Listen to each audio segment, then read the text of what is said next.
Hello, welcome to the show.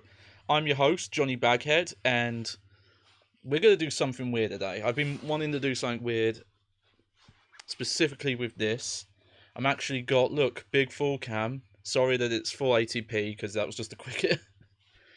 I'm still not 100% sure if I can capture multiple 720p sources, so I just left it at this right now.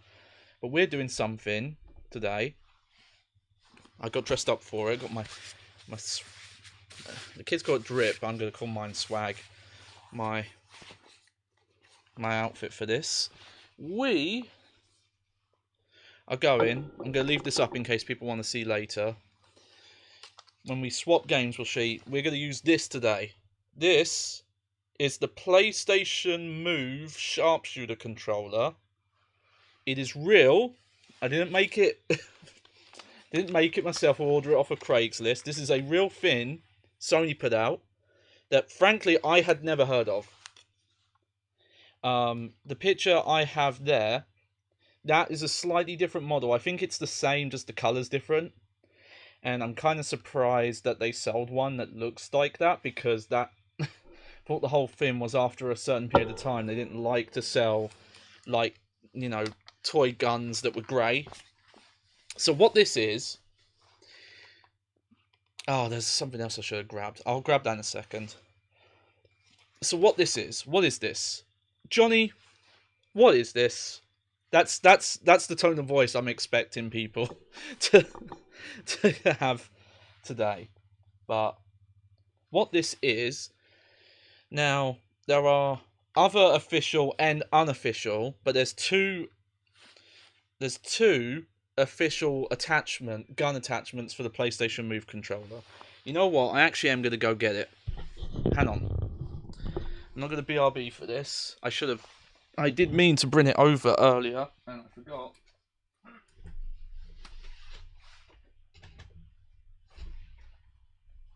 Here we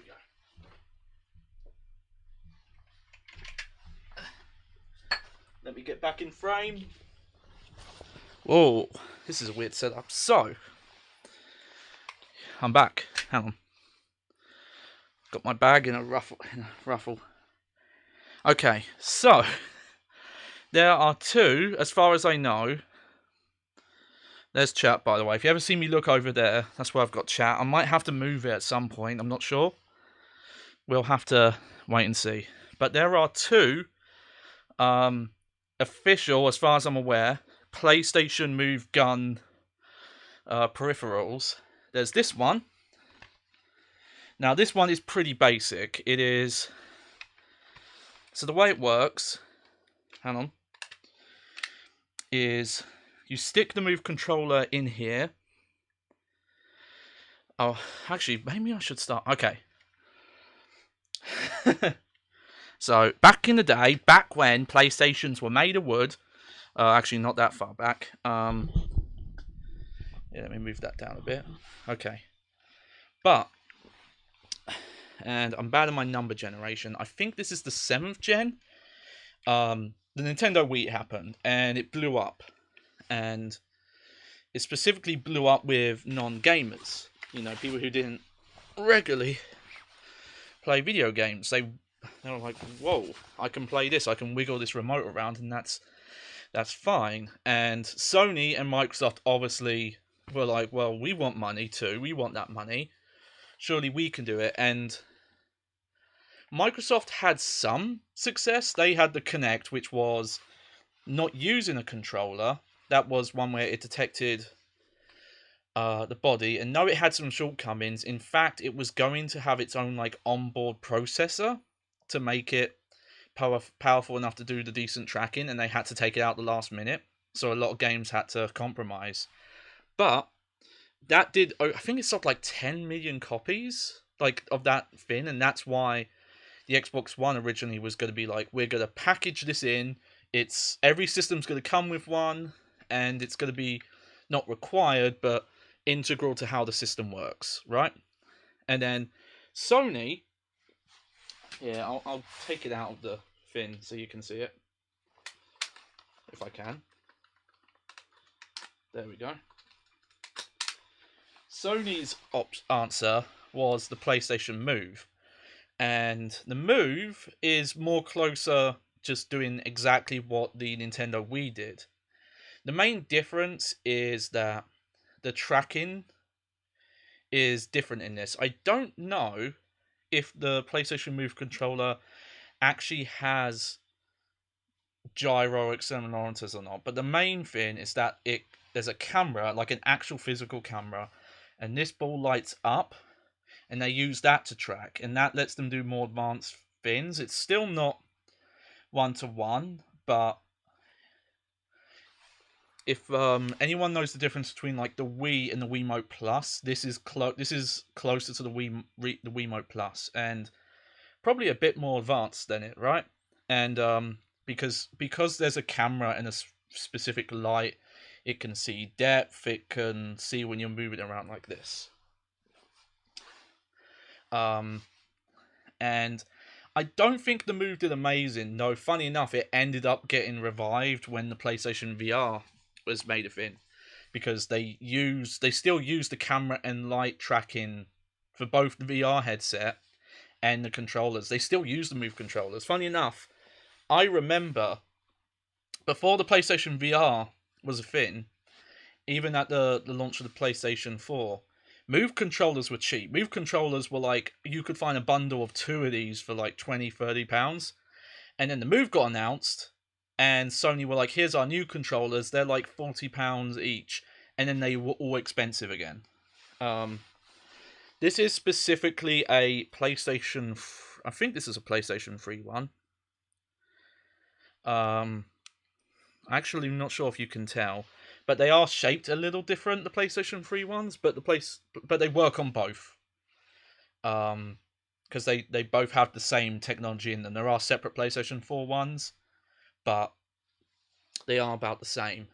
And so I think that's a sign that the PlayStation Move stuff didn't really light the world on fire, not even mildly like the Kinect did. But Sony did go quite whole hog into it. Like, there was a iPad was one of the big things, and they would patch it into a lot of games. We'll talk about that when we come along. But what this also meant was that if you wanted to play rail shooters in this generation, this was the generation that, because the standard was HD LCD TVs and not CRTs, light guns basically just stopped existing. They didn't work on these TVs because of the way the imaging works and the delay that's in the imaging. But when this came out, this gave developers a way to do rail shooters and stuff like that on these consoles. Though there was an attempt before, and I have it. There's the infrared light gun that Namco made for Time Crisis 4. Works on 2 games: Time Crisis 4 and Time Crisis Raise-In Storm. It is Raise-In, not Rage-In. Raise-In Storm. And that's it. Doesn't even work with other rail shooters that use the Move. And I do want to do a proper stream with that as well, but it's kind of hard to set up. I've messed with it once, and for some reason I had to be really far away from my TV. Like, right now I'm about 2 meters away from my TV, and it is quite a big TV. I think it's like 42-inch or maybe bigger than that. With the way I had it set up, it felt like I had to be like 3 to 4 meters away from the TV, and I don't have that amount of room. And when I did get it to calibrate, it would be weird, whereas like it was accurate if you were aiming at the top of the screen, but then when you went to the bottom, it went. And the idea is that you're supposed to be able to use that controller to do the light gun stuff without having to use an on-screen crosshair, because these aren't as accurate and they have more delay. But I couldn't get it set up. But I do want to try and get that working better one day and do a stream with it, because it's still an interesting... It's like the only light gun, and I guess we wouldn't even call it a light gun because it's not. It's an infrared gun, but it's the only of that kind to come out like during that generation. You know, there's the Wii, because it had the Wiimote. They just had the shells like this. Xbox had nothing, and there were only, I don't know how many rail shooters there even were. but there were, I think the only one was there's a Kinect game that had an add-on that was a parody of those FMV like movie based ones. If you did this with your hand and you did that, and it would shoot, but it was, you know, not as accurate. And then obviously PlayStation 4, Xbox One, it's just those games just don't get made anymore. I guess the renaissance was kind of VR.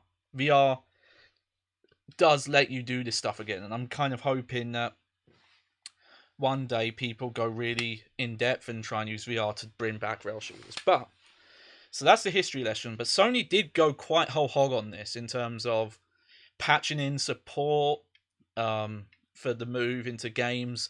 Heavy Rain, for example, was going to get DLC, and the DLC got cancelled so that Quantic Dream could put move support in instead. There are a bunch of first-party games that have full use of this, and specifically also this, and I'll explain why this is different, because this has stuff on it that is only on that controller. Resident Evil 5, I found out, has move support and sharpshooter support, apparently. But, and then of course there are a bunch of rail shooters that were put out on the PlayStation 3, and today we're going to look at House of Dead 3, and then we're going to look at House of Dead 4. So they put out two controllers. They put out this. I don't remember what the name of this is, but this is pretty simple. It's literally just a shell. You put the controller in, and there's I don't know if you can see that. There's a little mechanism you push, and it just hits the bottom trigger on the controller. So it literally just slots it in, and then it also has these so you can hit start and select, and that's it. It doesn't have any special function or extra buttons. It doesn't have like a reload button or buttons on the grip or the side or underneath the handle, which is a shame. I wish it did. But the sharpshooter, on the other hand, this thing, I still kind of can't believe this got made. Because, okay, so what you do is you attach it, and this isn't just a clip-on. There's an actual, I don't know if I'll be able to show it on stream. Let me see if it shows up on the camera. It's you can kind of see it. There you go. There's a micro USB that goes into the back of the controller there. That's normally where you charge it. And if you look, it's actually got holes there. Those are meant to clip into this controller. So they actually built the Move controller with the intent that, oh, you're going to be able to add attachments to it. So you put it in this, and it attaches to the USB, and you clip it down like that. And I just need to make sure. Okay. Nah. I don't know if it's because my stuff's used, because again, I never heard about this thing back in the day. But sometimes you have to. There we go. And then there's just this that clips on the top. And there you go. Now, what the difference is that this isn't just a shell that pulls the back trigger on the PlayStation Move controller. No, this thing has its own buttons that it sends signals to the Wii remote, to the Move controller. Don't make that mistake. That are only on this controller. There are buttons that they don't exist anywhere else. So these are the same as the other controller. There's a start and select on the side of a PlayStation Move controller, and these are just buttons to hit them. You can still hit all the face buttons are here. There's a unique move button called the move button. That's literally what it's called. And the home button. But we also have we have I believe we have square and triangle buttons here. They're also on the flip side. This thing is, so if you're left or right-handed, this works for you.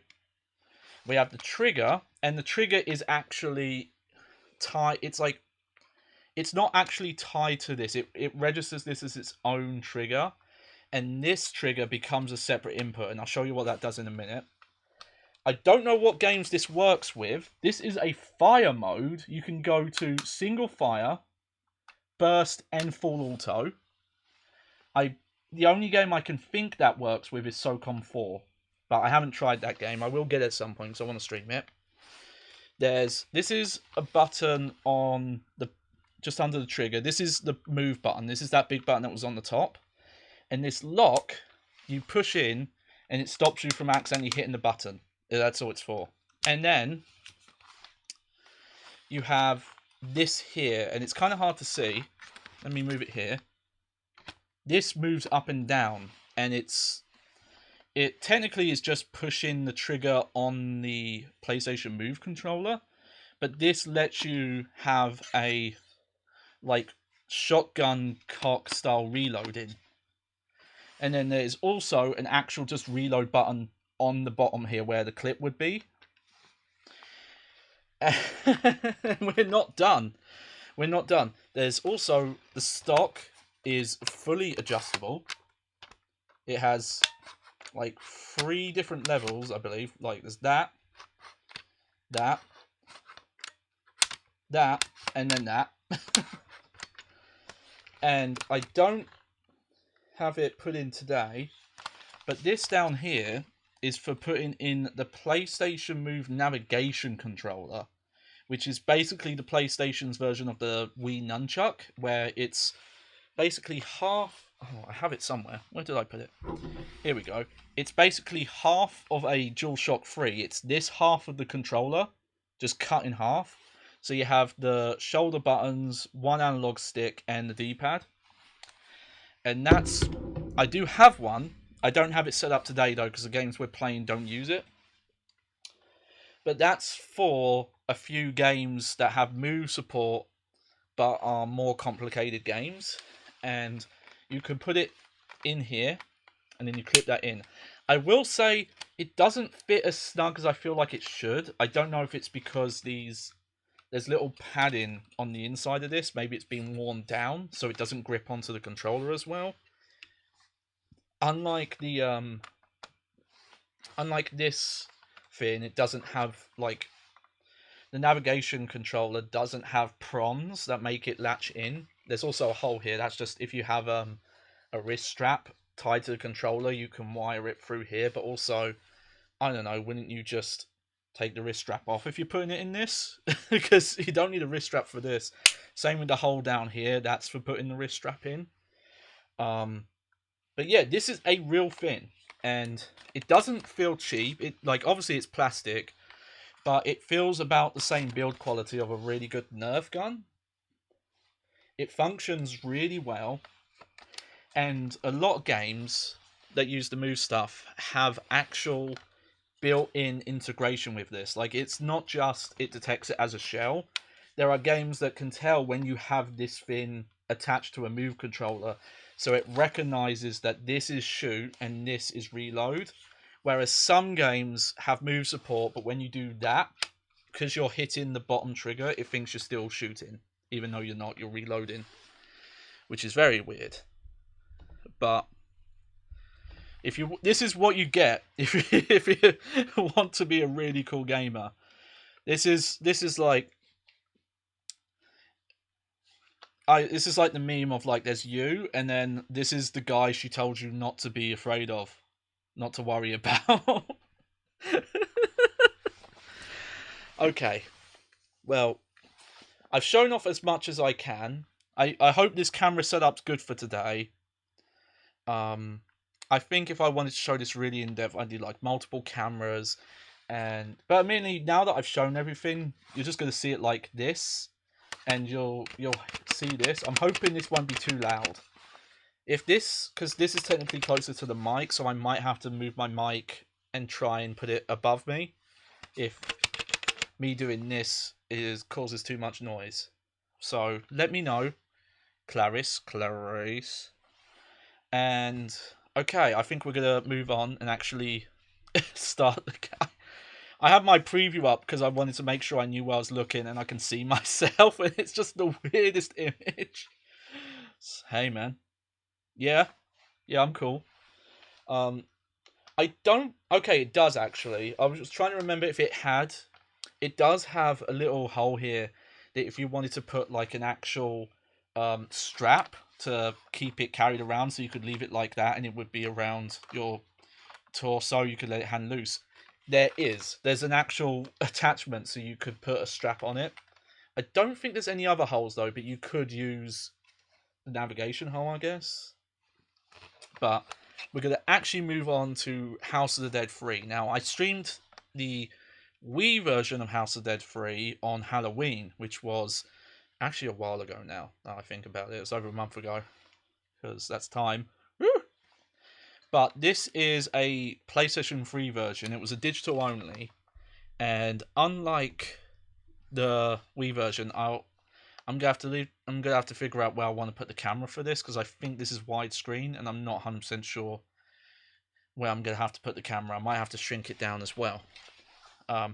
It is a bit weird to navigate the main PlayStation menu when you're in move mode. You have to hold the trigger and aim your gun up and down like this.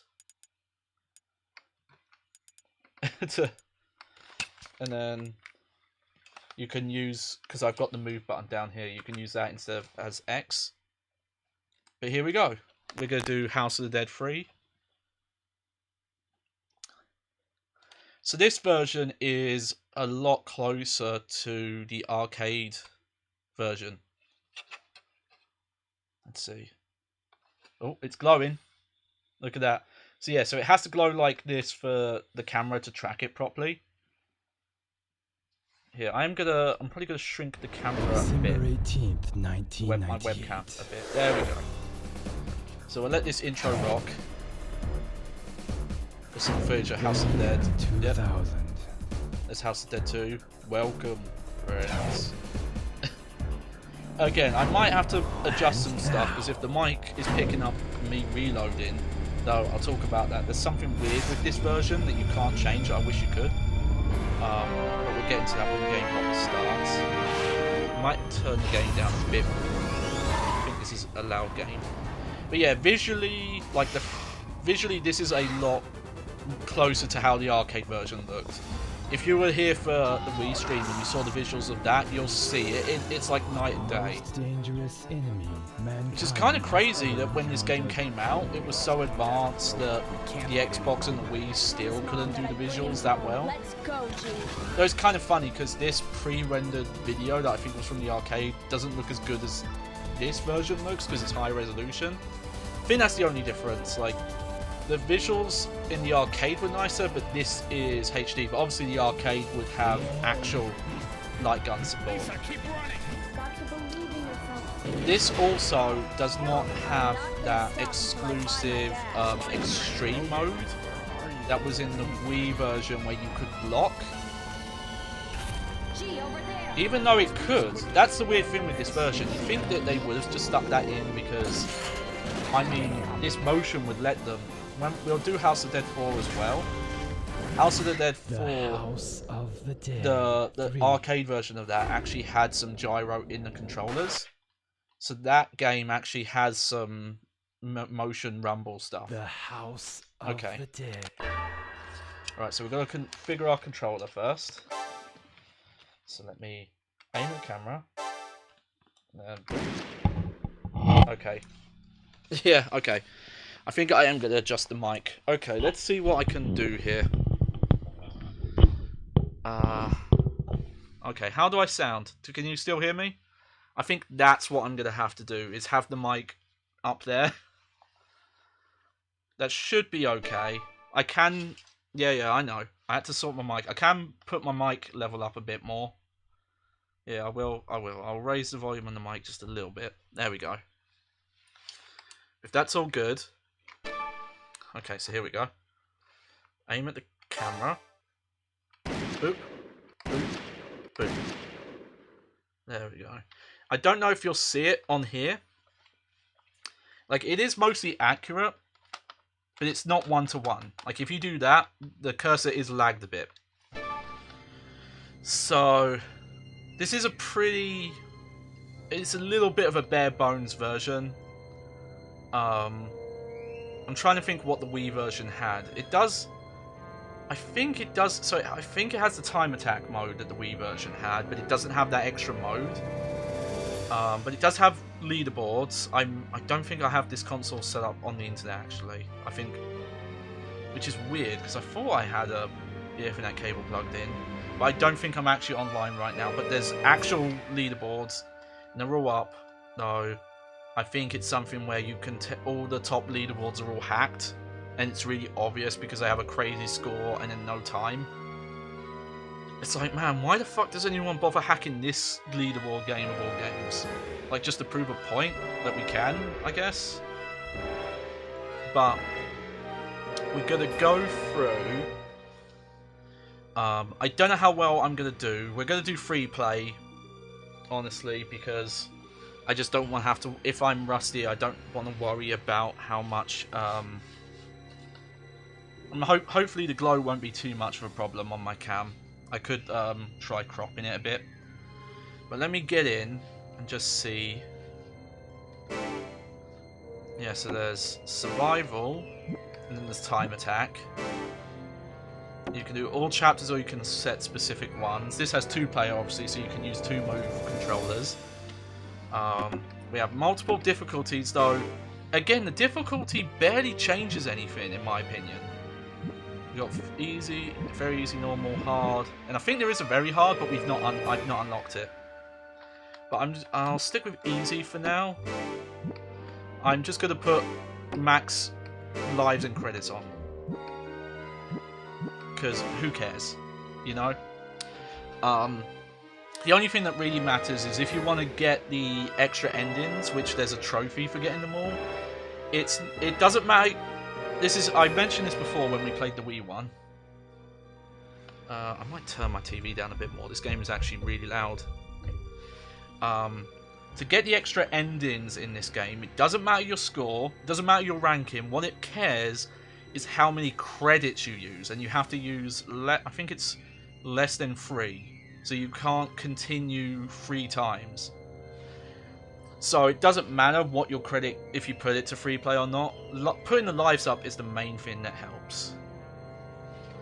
And you can change this. We're going to go for gratuitous violence.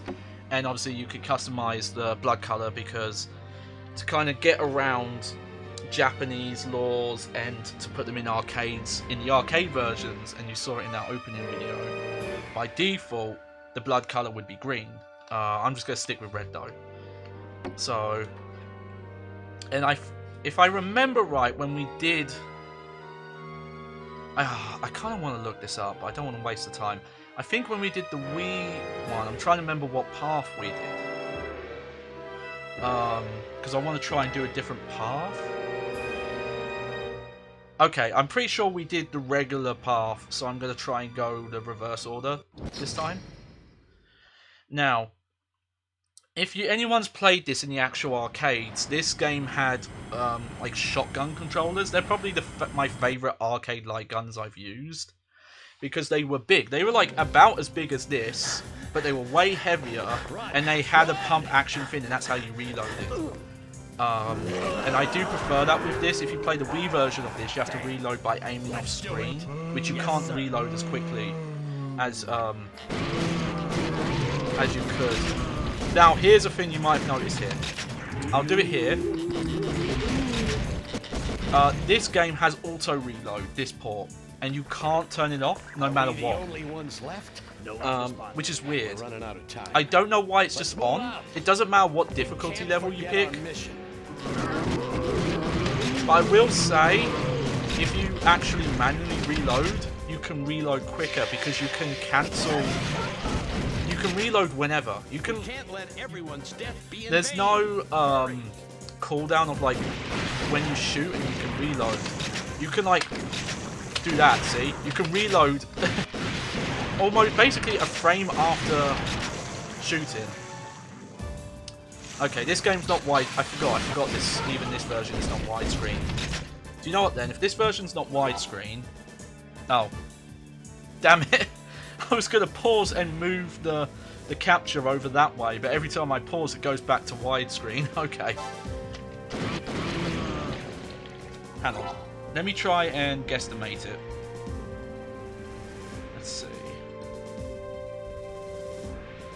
How does this look? Oh, almost. Wow. Hang on. Also, unlike the Wii version, let's see, how does this look? Okay, we'll go for that. So yeah, there's going to be black under my fin because I completely forgot this version doesn't have widescreen. Kind of makes sense because I imagine there's probably missing geometry outside the bounds of the screen. But I think House of the Dead 4 is widescreen, so we'll just fix it when we get to that. Unlike the Wii version, you can actually see the score without having to put a cheat in. For some reason in the Wii version, you have to put a cheat code to see the score. Which is annoying because you need to see the score to know how to get score bonuses. The scoring is pretty advanced in this. Oh, that's a good kill already. You get a point bonus for how quickly you kill an enemy. See, it says good there on the side. That's a point bonus you get for disposing of an enemy as quickly as possible after them appearing on screen. So the quicker you do it, the more points you get. Also, your time affects your end score, and that's why you want to double tap enemies when they're on the ground. Because it makes their corpses disappear quicker. Whereas if you leave them, it takes you longer to get through stages. There's also a twin shot mechanic, which is that you can... The hitbox on the bullet is a lot bigger than it was in 2, which was a handgun bullet basically. And if you hit 2 enemies with it at once, and you can even kill with it, you get a twin shot bonus. I mentioned this when we did the Wii version. There are moments in the boss fights where they actually will take... They won't take damage, or if they do take damage, it's like a fraction. But you can shoot at them and they'll keep getting hits.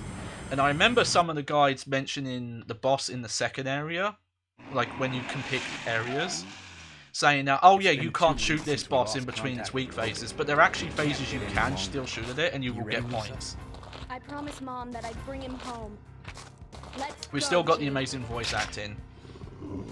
So I think we're going to go the main route again. Apparently that is actually the faster route.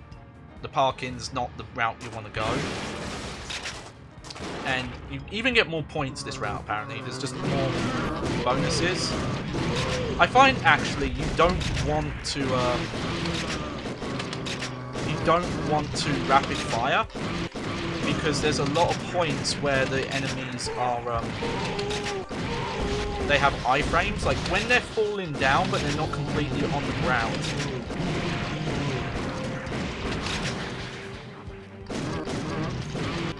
There we go. Oh, I missed the frog.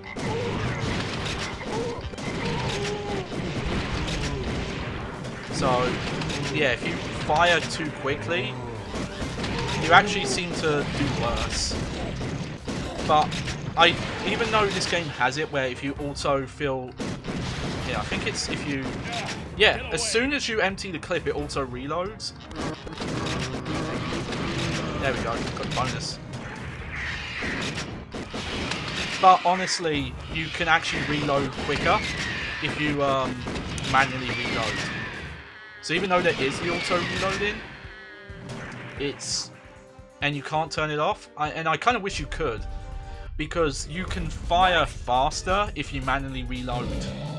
If you're trying to get like the really high score and you're trying to hit bosses in their weak phases. I think I'll turn my preview off for now, just in case that causes issues. Oh, I was going to, and then messed up. You'll see. I'll probably do a little better. Let's keep going. Hang on. I found with the Wii version, aiming was a bit harder. I think there was maybe a little bit more lag. Oh.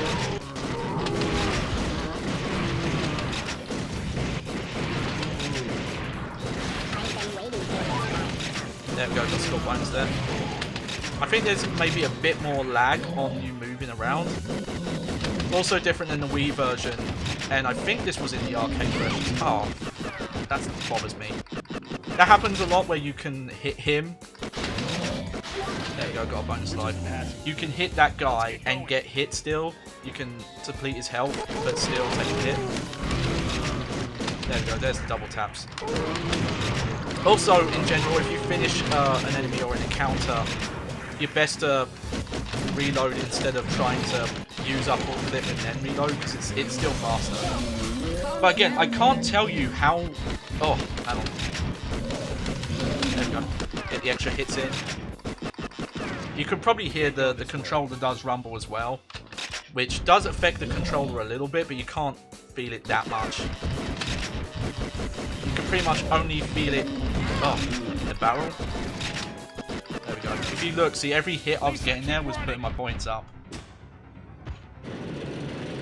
But this gives you that feeling of the arcade version where you pump the gun.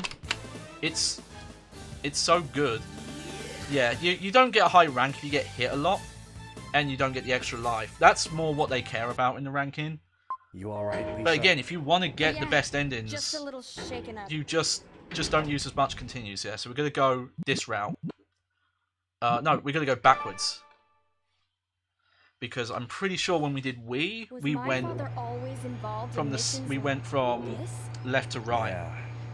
And you will see that the levels are slightly different. I think when I started doing the extreme bit, I started this, but we didn't go all the way through.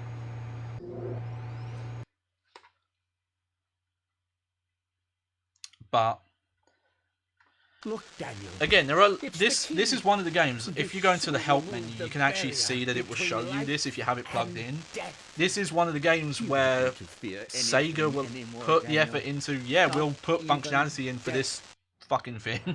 For whoever is the weirdo who has this. I brought mine used, obviously. Like I said, I never actually heard of this. I heard of a bunch of games that had implementation for the Move, and specifically the Move and the navigation controller, Killzone 3 being one of them. And I have played that version with the Move controller, and it's interesting because it's some bits are harder and then some bits are a lot easier. Like doing fine aiming seems to be a lot easier.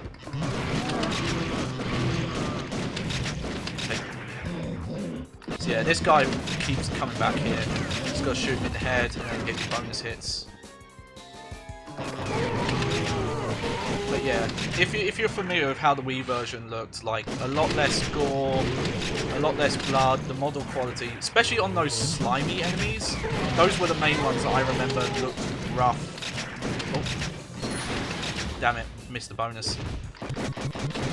If you want the really good scores, you have to go for those bonus coins. There we go. So yeah, see, I didn't do it with the second guy, but because I got the headshot. Headshots do, though they don't kill everything, they do kill most things quickest. So you got an excellent there, so you get more points for those. So yeah, this is the bit in this game where I call bullshit. I'll show you it when we're done. There is a making of documentary included. And that includes one of the developers saying, oh yeah, they're not actually undead. They're not actually zombies. We don't call them zombies and they're not actually undead. It's like, bitch, those are the army guys that get killed in the intro. What the fuck are you talking about? Like, yeah, I get it, rating boards and things like that, but this is the home version. You don't have to worry about that. Sometimes I'm noticing, I think...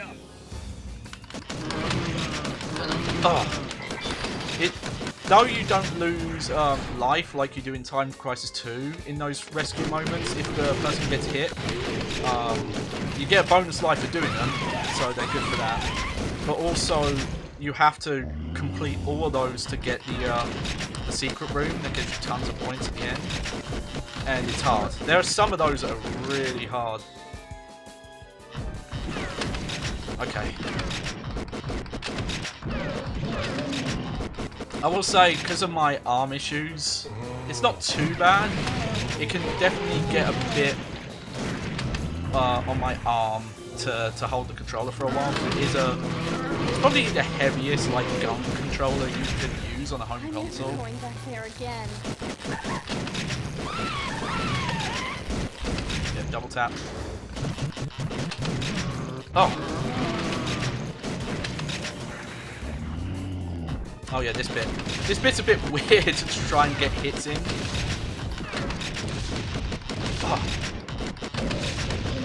Oh, there we go. We were lucky there. I almost didn't win that section.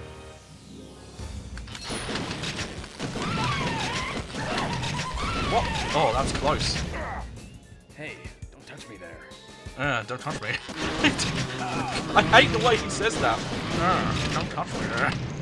He just sounds like slightly miffed. Alright, so these are one of the bonus coins where you can keep hitting them.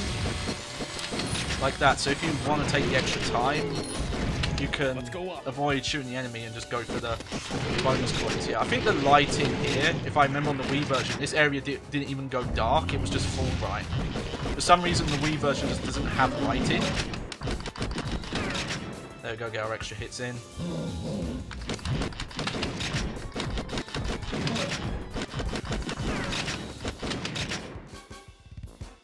Okay. Oh! I think all the like enemy spawns and things like that, that's exactly the same in the Wii version. There's no real difference there in enemy count. They probably just, you know, that's why the visuals were scaled back in the Wii version to accommodate for the enemy count.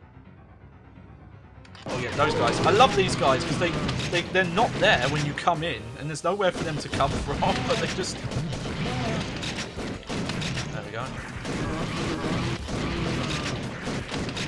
This is still a really fun game. I think some of the bosses don't hold up great. Specifically the boss of the second area. The plant place. Which there's technically 2 of them in that area, I think. But whatever the sloth that climbs on the walls, that guy is just not that fun to fight. And his hitboxes are weird. What they expect you to do. It's rough. Not mind saying. There we go. Alright, here's this guy again. Get bonus points. Off already. Oh yeah, my favourite bit's coming up here.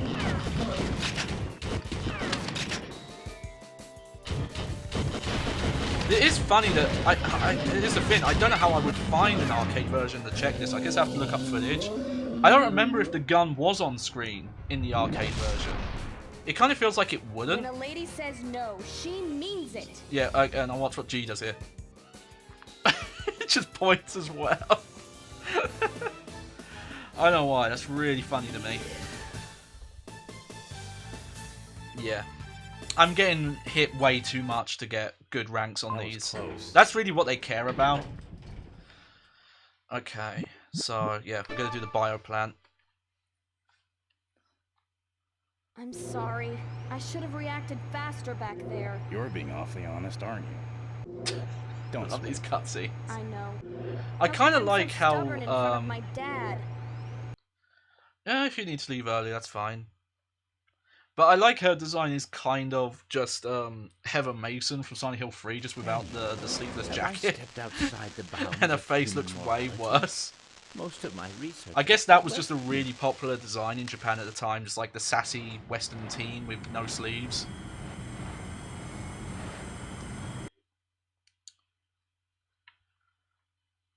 You getting along with Rogan? I don't know. My father always put work ahead of his family. I barely have any memories of him spending time with Mom and me. Ouch. That's pretty harsh. I gotta say, when people talk about, oh, I don't like Silent Hill voice acting, I think it's bad, slap him upside the head for Mom. that's them misunderstanding that the people in the games are supposed to be awkward. You know, especially in Silent Hill 2. Most people don't say Heather in Silent Hill 3 is bad acting, and that's because she's supposed to be a relatively, like, normal person. Watch out for the tentacle. And it's like, if you think Silent Hill 2 is like bad voice acting, it's like, have you, I don't know, have you played House of the Dead? Have you played Resident Evil 1? Like, what are you talking about? Oh yeah, these guys are they're blue pants. And double tap you.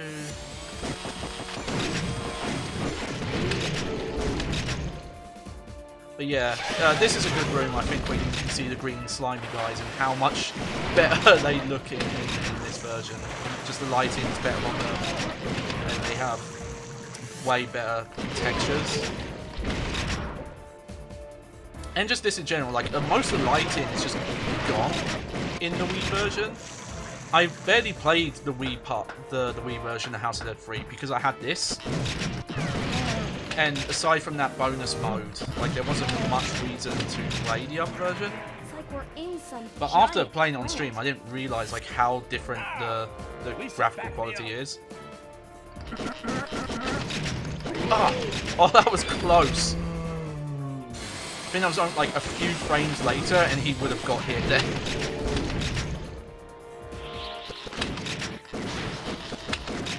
I'm not getting a lot of these bonus barrels. That's the thing. It's been a long time. There was a time where I was playing this game, this version, a lot. I was trying to get all the trophies, because there aren't many trophies in this. It's not a full one, because it's just like a little digital download, so those games have less trophies. But I had this quite down pat, and even then, this game is still really hard to finish with. Watch out! To finish without continuing 3 times. Even with the 9 lives and put it on easy, because easy doesn't change much, and very easy either. I don't know what the difference is. It doesn't make enemies have less health. It doesn't seem to make you do more damage or anything, or makes them attack slower, so I don't know exactly what... There we go. See, so that's a good example of if you were caught auto-reload in there, you would probably get hit. So it's actually a little better sometimes to manually reload. Oh, there we go.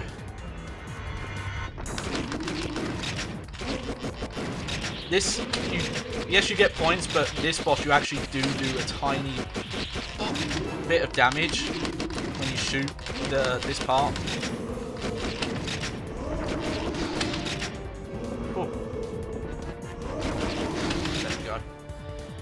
That's a trick they kind of do in this game a lot. There's a lot of boss phases where you'll actually get hit if you try and shoot them early, and you actually have to wait a little bit. Okay.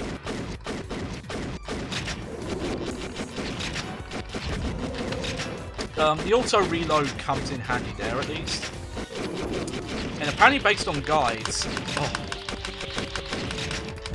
See, like, I don't know how... I was shooting as fast as I could there. I'm not... like, there are times where it's just like... Oh. Well, there's one. Even with that amount, you know, the extra 9 hits, you still will end up continuing, especially this guy. Ah! That didn't hit. That's BS. I had his health down. Woo! I never was any good at guard. See, and we're not even done. This area has 2 bosses, it looks I think. Like it'll open if we shoot or it. if it doesn't, no, it has extra level. I can't remember if it has 2 bosses though.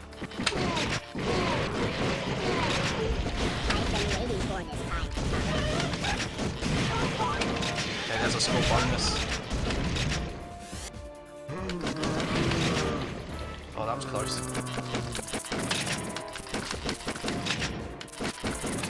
Those little things at least give you some time before they hit you.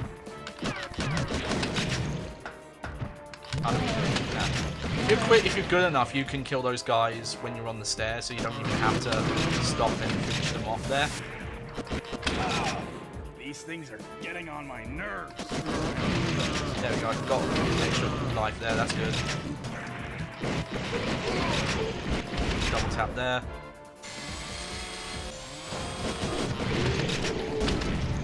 Finally. Oh, there we go. Okay, a little better there, but I think you have to get A or an S to actually get any bonus lives out of it.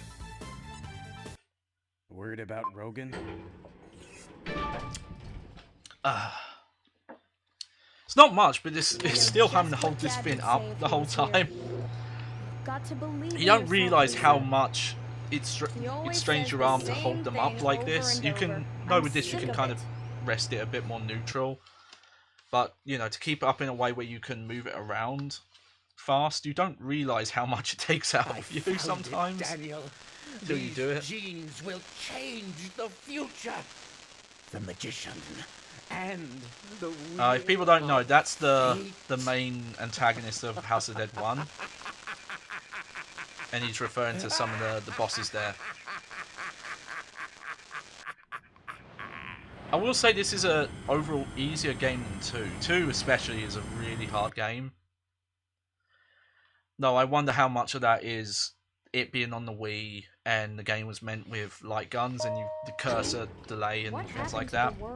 I do want to get that Xbox version with the light gun and try it out one day just to see if it's easier with that. To humanity itself. Your father and I put a stop to it, though. Yeah.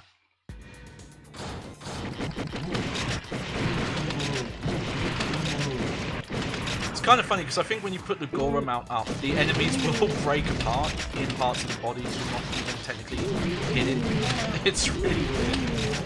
Oh, look at you.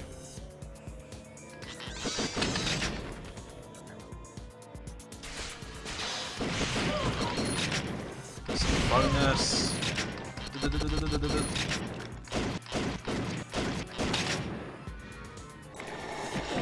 I like this game just has lickers from Resident Evil. I'm not sure how they got away with that. It's like, those are lickers from Resident Evil 2. What are they doing here? Ah, that was an... I can't believe I think I reloaded at a bad time now. I don't think that was the auto reload. I think that was my fault.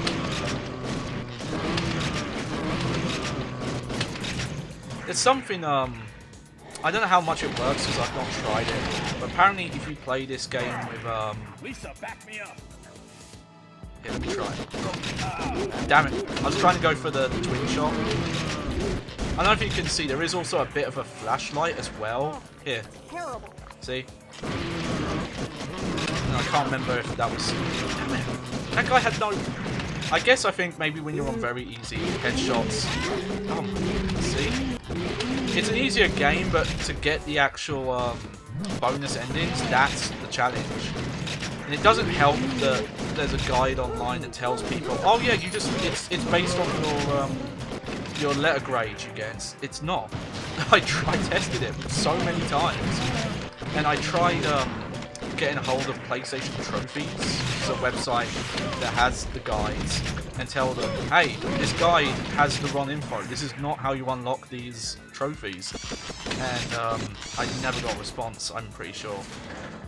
Ah, out of my way. Like, I haven't logged on in years, but, you know, I don't you know, I was waiting months to hear back and didn't hear back, so I doubt they've responded now.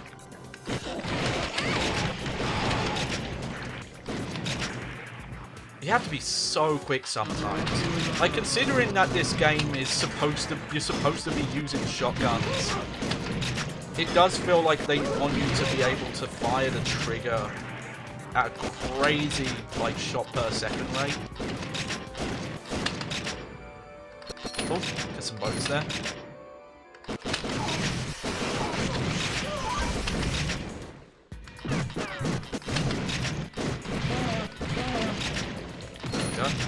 Oh, there's another bonus there, but I missed it.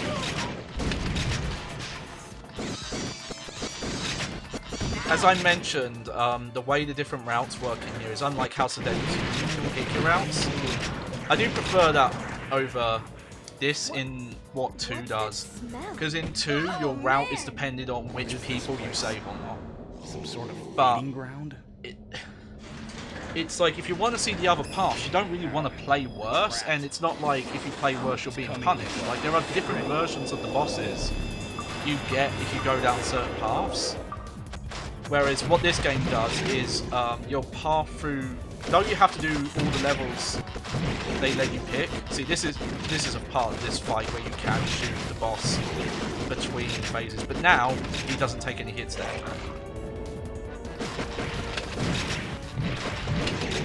There we go. Oh, come on. There is something, and I think it's... I don't know if it's the way... why it happens, but I do notice sometimes the gun... See, now he's not taking damage again. It is kind of easy to, like, very slightly move this bit, the reload thing, and reload when you don't mean to.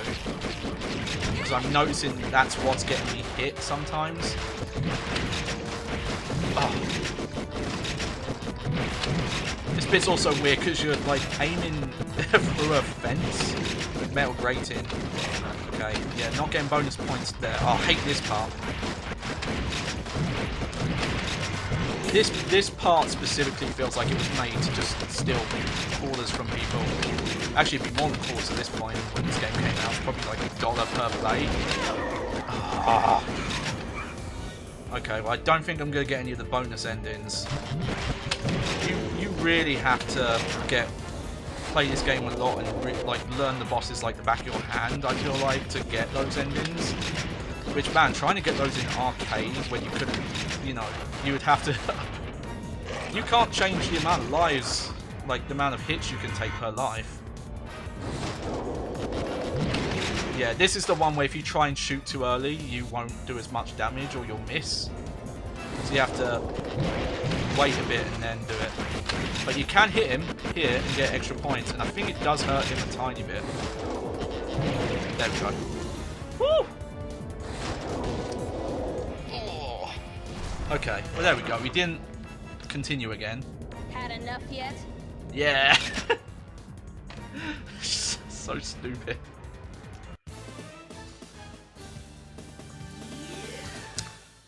Only a B again. Again, you have to basically get hit once at most to get higher than a B, it feels like. Right? Maybe someone's trying to continue his legacy. This might not end up being that long of a stream because it feels like this game's almost over, and I don't want to do loads of playthroughs of it all at once. That's probably something I'll come back to when I do another stream with this thing. So we'll probably do this, swap over to House of the Dead 4, do a playthrough of that, show the differences there. Until I find my dad.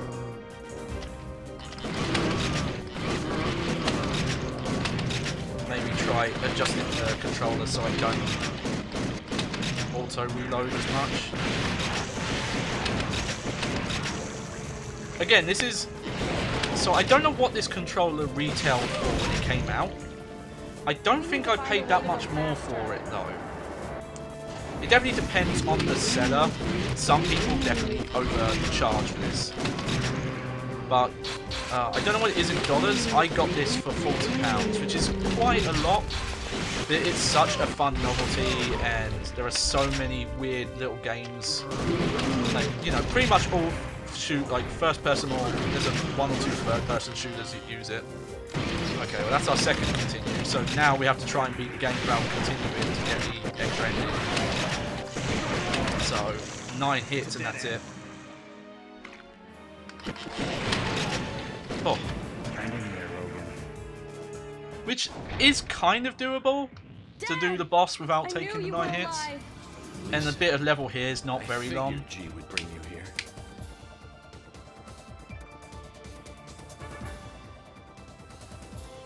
Wait, G!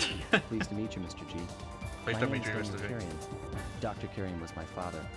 I really wonder where I think what the issue here is that the Japanese versions would have English VO as well. And it's like, well, how many English actors can we find in Japan? And obviously for cheap. I'll go. Gee, take care of Dad for me. And it's not many. I leave everything in your hands. You play House of the Dead 2, like... Remember, Lisa. It's like there's like one actor who's doing the voice of Goldman and one of your allies, and he's doing both voices, and he's doing them the same. I understand what that really means now. I mean, you know, Just wait. I'm trying to think. Some of them might have never acted before. If they've never acted before, they don't, you know, they're not. They're not the worst I've seen for. Like, House of the Dead 1... No, sorry. House of the Dead 1 is a little worse. Yeah, House of the Dead 1 and 2 is worse than this. But even those, like, I think compared to, say... Yeah, this is like a mini-boss, that guy. That's the guy who's player 2 in the intro. Oh. Yeah, see, I'm reloading sometimes when I'm not pulling the slide, the reload part there, so I might need to adjust it. But doing the boss with 9 hits is doable. And I think I can do it, so we might be able to get the bonus ending. Oh, there was an extra life there, but I don't think you can go above 9. So I think even if I'd shot it, I don't think it would have counted for anything. This is the last thing my father left behind. But I've spent the last yeah, at some 19 point, years I don't know if I'll watching do full playthroughs of them, because I don't know if they're games that are going to be interesting to do full playthroughs. Must be broken. Gears of War... sorry, not Gears, what am I saying? Come I on. managed to hack the So, Killzone 3 uses this. It's a bit inconsistent, because though it uses most of the functions how it should, the reload is a bit weird, where you can use this to reload, the button at the bottom, but you can also just do that, and that will reload for you, because that's the motion you would do if you just had the PlayStation Move on its own. And I think this is reload as well. I could be wrong about that. One thing that I wish some of the games did, and it's really dumb, and there's no reason anyone would do it, but I really wish a developer that had put PlayStation Move support into one of their games did a really crazy thing where it's like, oh, how do you swap weapons? You don't press a button, you pull out a second controller, like a second PlayStation Move controller. And I really wish that like a game had done that, and I don't think anyone do, because, you know, it's freaking stupid. Alright, yeah, we can get hits here, because we're getting, what is it, like 30-ish points? It's weird, I feel like we're getting different points depending on where we're hitting him there. Oh yeah, this bit you've got to really fire quick. Oh, that's not good for my arm. I don't mind telling you, that is bad for my arm. Oh. But even these hits, it's hard to see, but I think it does decrease the green health meter like a very tiny bit. Okay, we're back to this phase. I mean, I do like the weird roulette mechanic on this boss. It makes it so every time you fight it, it has all these phases, but it does different phases. So every playthrough, you'll see different phases and order of phases. And I think they're supposed to be references to House of Dead 1 bosses. Though, like I said before, I've never actually played House of Dead 1, so I don't know.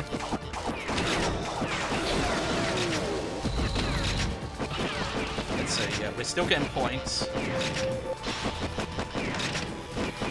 So I think they're supposed to be tarot, because all the bosses are named after the tarot cards in House of Dead games.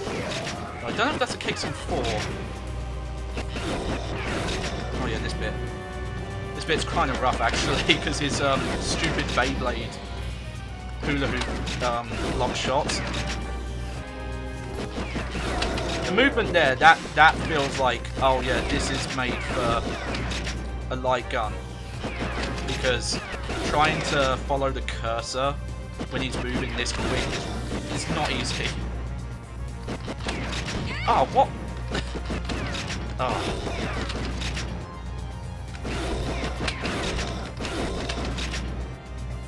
Come on, see, like, those movements specifically are... Oh, that was rough. Okay, well now we're not getting points for shooting him for some reason. Alright, readjust myself. And now we are.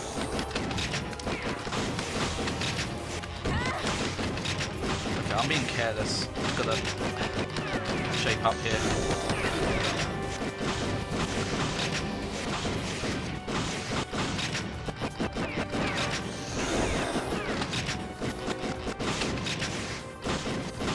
That bit's not as bad as it looks, actually. I always panic and think these are flying at me at a crazy rate, but usually the further they are, the slower they move.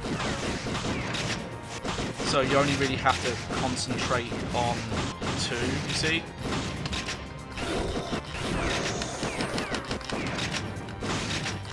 Oh, I've got to fix that. That it thinks I'm hitting the trigger to reload, but I'm not.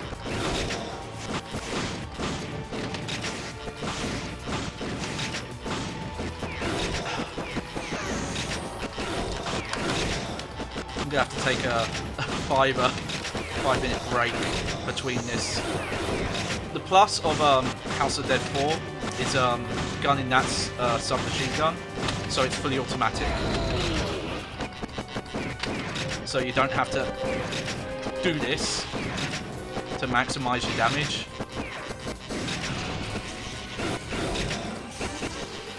Oh yeah, this fades, wait. This is another one where you just aim for the ones that are closest, you do better off. This is usually the final phase, I think, though.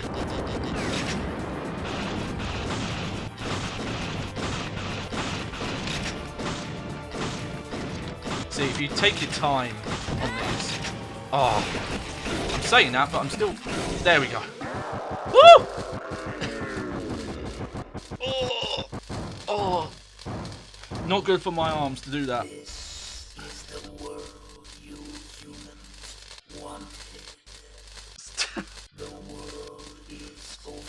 I don't know why he says that.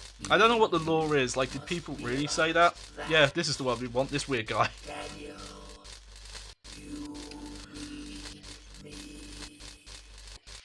This is our future. We'll handle it ourselves. So yeah, I You've think got we bigger are problems going to get a to worry bonus about. ending.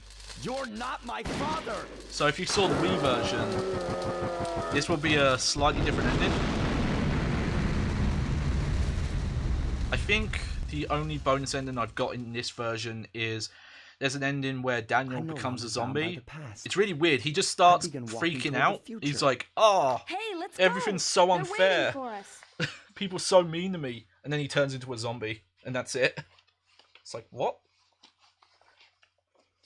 But I think that's more supposed to be a reference to just that bit in the originals. Taking care of Lisa. Actually, she did a good job taking So this care bit of will be the herself. same every But time. Do you think this will change anything? It's their future. Maybe nothing will change. Maybe everything will be different. We've done our part. The rest is up to them. To believe in themselves and walk their own paths.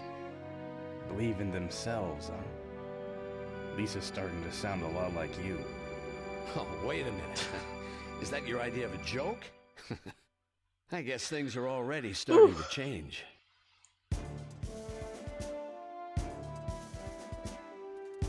What's wrong? Lisa, could you wait for a second?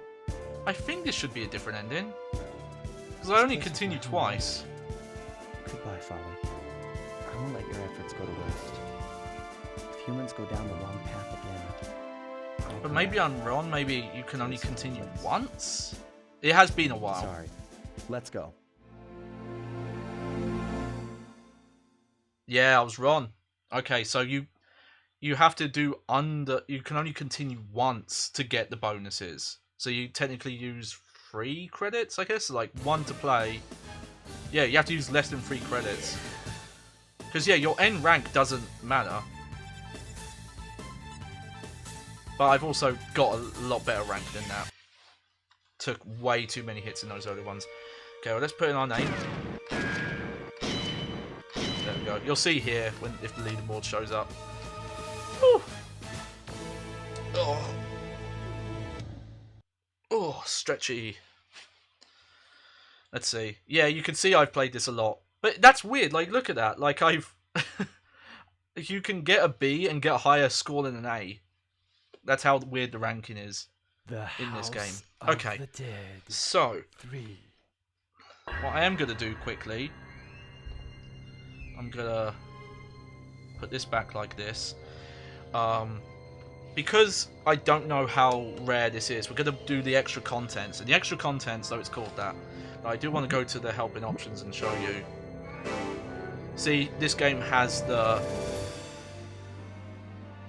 actual thing. So yeah, if you were playing with just the Wiimote, sorry, with just the Move controller, I gotta stop making that mistake. You'd have to shake it to reload, and that sounds horrible. This is a lot better having to reload this way. Something that's weird, apparently, looking up the guides, is apparently if you hit all the triggers, so R1, R2, L1, L2, are shoot, and a lot of the guides say, oh, hit them all at once, and I think because of the way the programming works, it just shoots all the shots very quickly, because the game's not designed to have more than one button be shoot.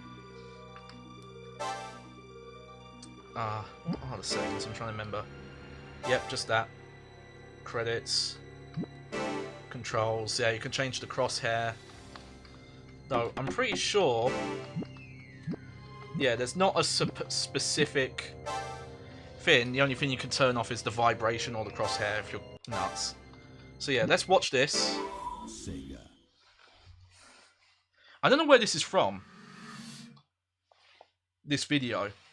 Because it doesn't look like it was made for this version. If you can tell, it actually looks like this was in 4x3 and they've just zoomed the camera in, because you can see the top and the bottom of the HUD are cut off.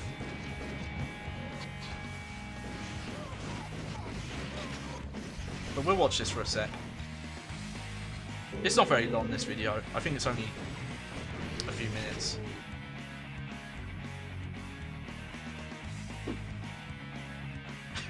By the way, I think this song is using GarageBand, like, pre-built samples, because I recognise the guitar.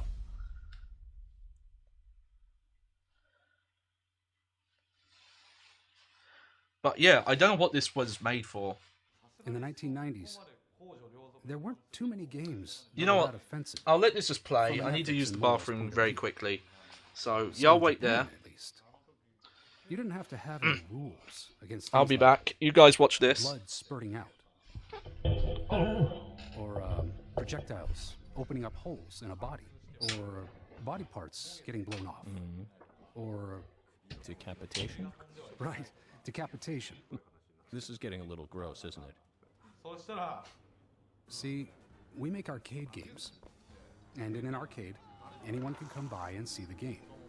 Kids can come in, grandmothers can come in, anybody. And still, this guy goes and makes a game like that. Back at the beginning, I wasn't on the project yet. When was that? 96. So 1995, 1996, something like that. The game had hordes of zombies, and you're shooting them and killing them. I think we only got away with it because of the level of graphic quality at the time. If we did that with modern-day graphics, we would have gotten in trouble. Big trouble. Definitely. We actually have never used the word zombie in any of the House of the Dead games. He doesn't want that in his story. It's his vision, his world. The word zombie is too trite. From the beginning, I wanted to use the word creature instead. Yeah, they're not undead either. Right, not undead. They're actually closer to being created in terms of the story. But still, when you're sitting around and talking about it, come on. They're zombies. We never said that. And, well, we've never used that word in the game. I try to stay away from that word. However, it will be making an appearance, but only once. So be on the lookout for it. Will be? That's right. Will be. Yeah. Okay. So, going back to challenges that we faced in development, when we would be working on the next game in the series, we'd have to figure out how to do something grotesque within the current rules. And also, in terms of story, there's a Japanese comic book called Blackjack. Oh. I see. It's there as an underlying influence in the character backstories and whatnot. How do I put this? The main character, Blackjack, isn't always moral. The premise is such that it allows the reader to draw their own conclusion of what's right or wrong. The story unfolds in such a way that characters have their own interpretation of what is good and evil, but there's no one right answer. There's an element of that in the story from the House of the Dead series as well.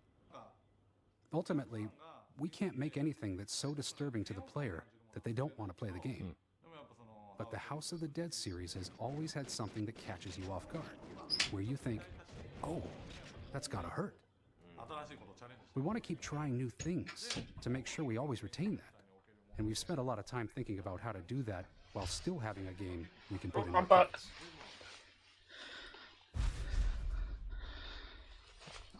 Oh, look at that. I timed that perfect. Yeah, so that's the that's the behind the scenes where they claim that none of the enemies are dead, brought back to life. It's like bullshit. I've played the game, you know. You have to beat the game to unlock that video. So I don't know what they're on about. But there you go. That's House of Dead 3.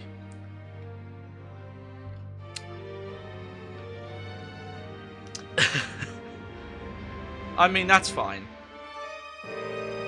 I get what they're probably trying to argue is they're trying to say, like, maybe they're Frankenstein monster situation. But, you know, you fight literally like your dead comrades in this game. They could have argued it in 1 and 2, though again, the fact they have Of the Dead in the name does not help their case. But, you know, you could just say, oh, well, you know, it's because if you lose, you die, and that's why it's Of the Dead. But in this game, you specifically fight reincarnated corpses of your allies from the first level. From the prologue level.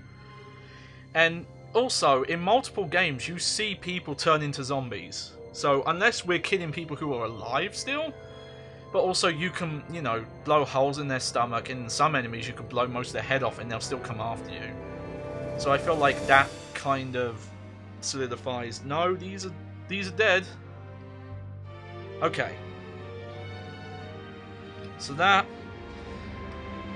was House of the Dead 3. But we also have House of the Dead 4. Oh, sorry about that. Yeah, see, maybe that's their argument, is that, oh, these aren't dead enemies brought back to life, they're made of dead people, so they're technically not resurrected dead. But they don't say that in the document, in that behind the scenes. They just say, oh yeah, they're not zombies, they're not back from the dead. It's like, come on, Sega. I know you're saying that because of, you know, laws in Japan regarding dismemberment and gore, but this is the home version, and also I don't know. Okay, so we're going to swap to House of the Dead 4. Let me just edit the stream info so the tag's right.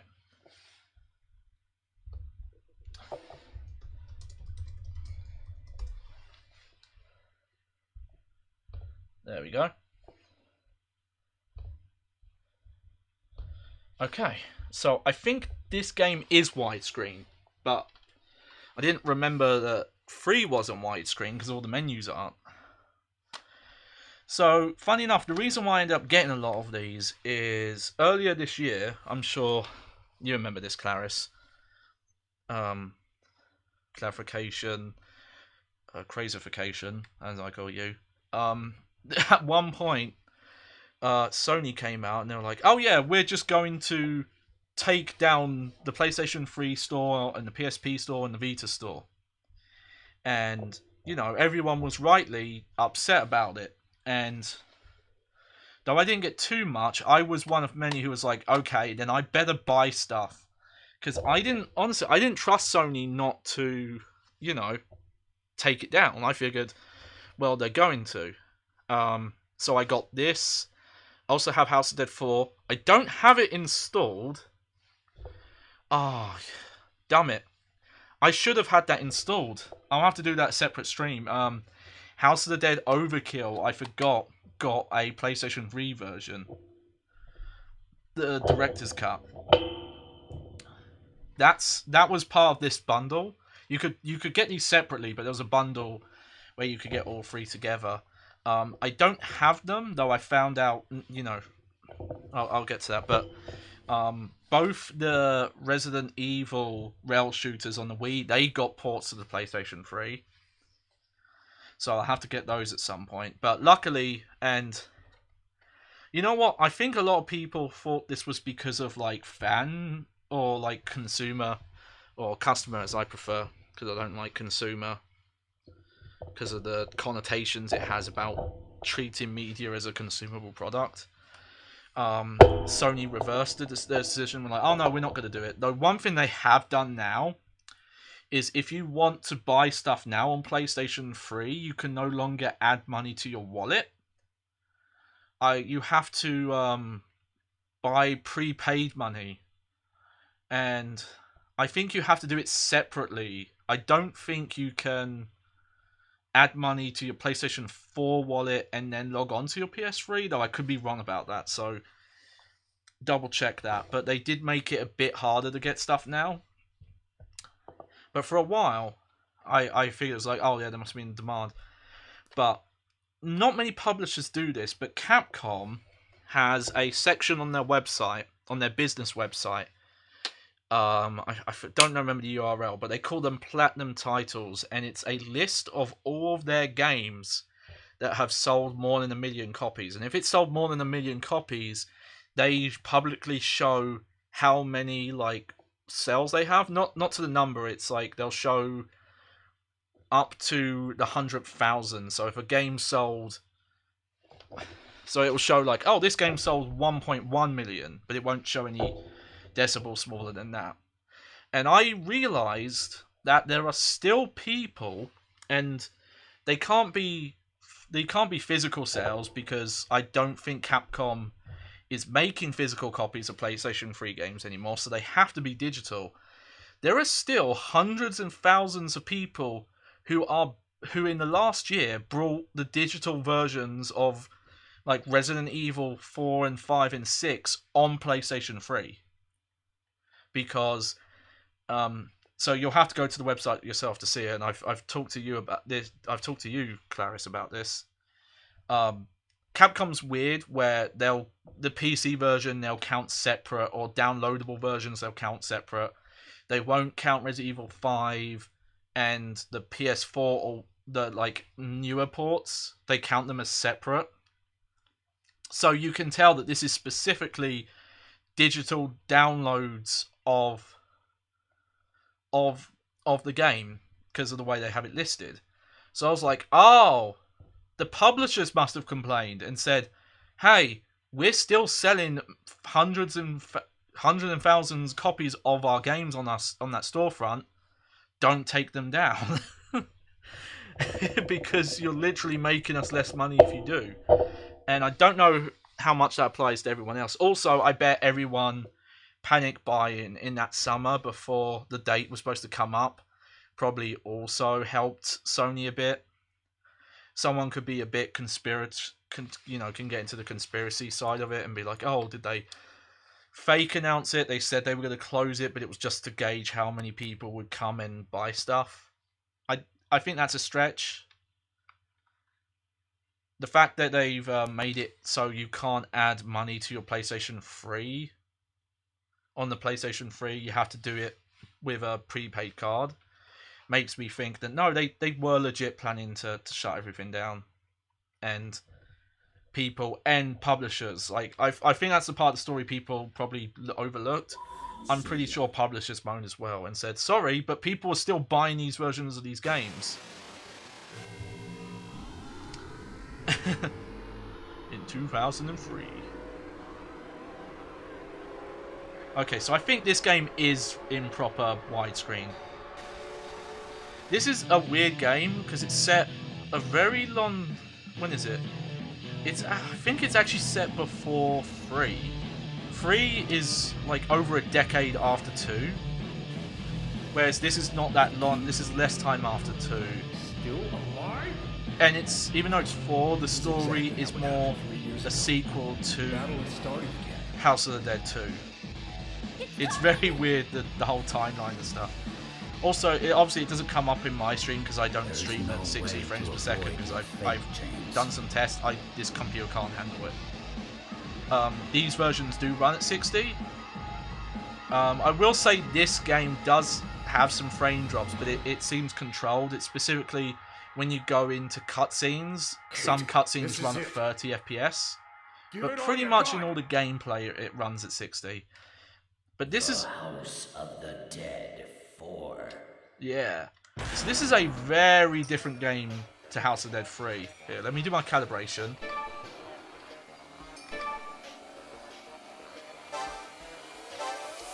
Okay, let's see. Yeah, that looks good. I kind of noticed that the longer you move around and move stuff, that's when it stops being one-to-one. But it's fine. So, yeah, so this game you're using automatic weapons now. And the main gimmick with this one is that the enemy count on screen is crazy. You no longer have the crazy dismemberment stuff, so I think in some ways this game doesn't look as visually good. Because the dismemberment tech was cool, but maybe as well this lets them release in arcades easier without having to worry about, like, oh, you know, heads popping off. And I think also Japan got a lot stricter about showing dismemberment in games, so that's probably why they changed it as well. But yeah, this is kind of the gimmick with this, is that they can put like a few dozen enemies on screen at once like this,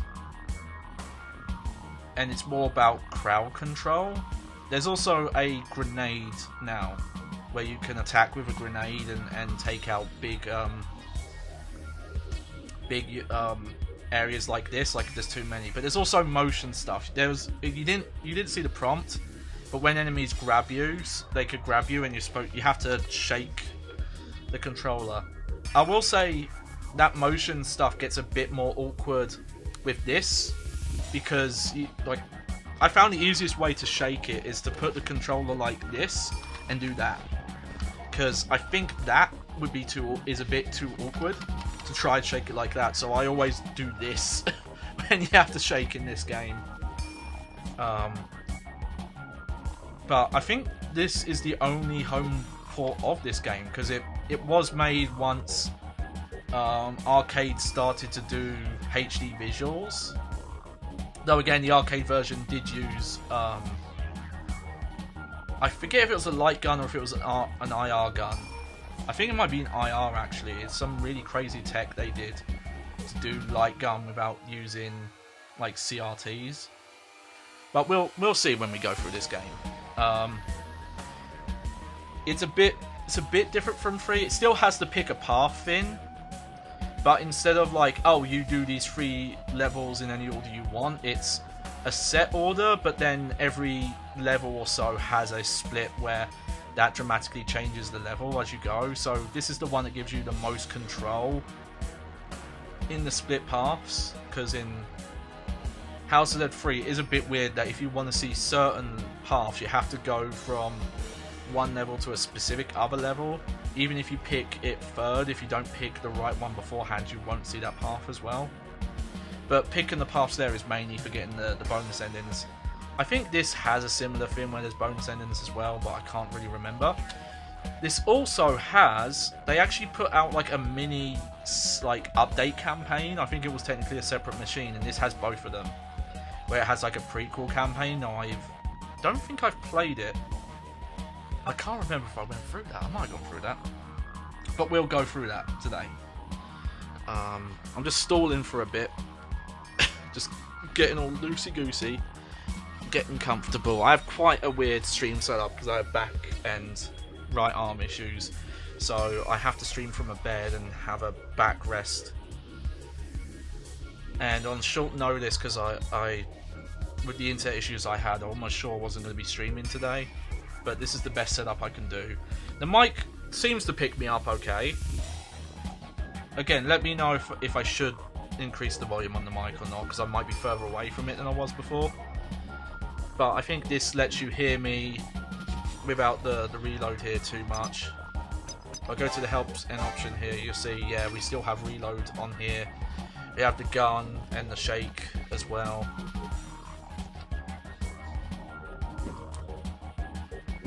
And I forget what the extra content is. I like how it's actually extra content now, not extra contents, even though in House of Dead 3, it was just that one video. But yeah, so, yeah, see, there's SP, which was a bonus thing. I think we'll do the same thing. I'm just going to put it to easy, though, again, it never really seems to make much of a difference. Okay, I never unlocked free play, apparently.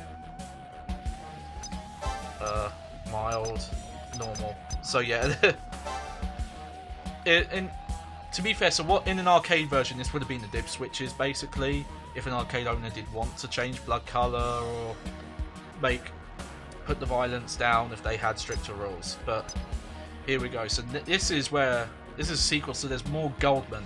Unfortunately, it's not the same actor, and the guy who's doing Goldman, he isn't trying to play Goldman the same way, and that upsets me, because I know it's not intentional, but I really love the weird deadpan delivery that Goldman has.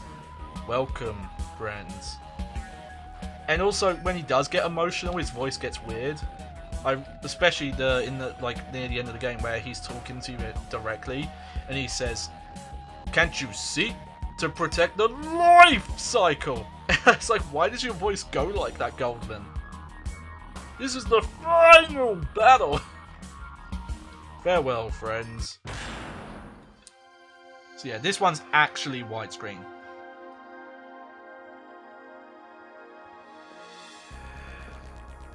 Our backup hasn't arrived yet.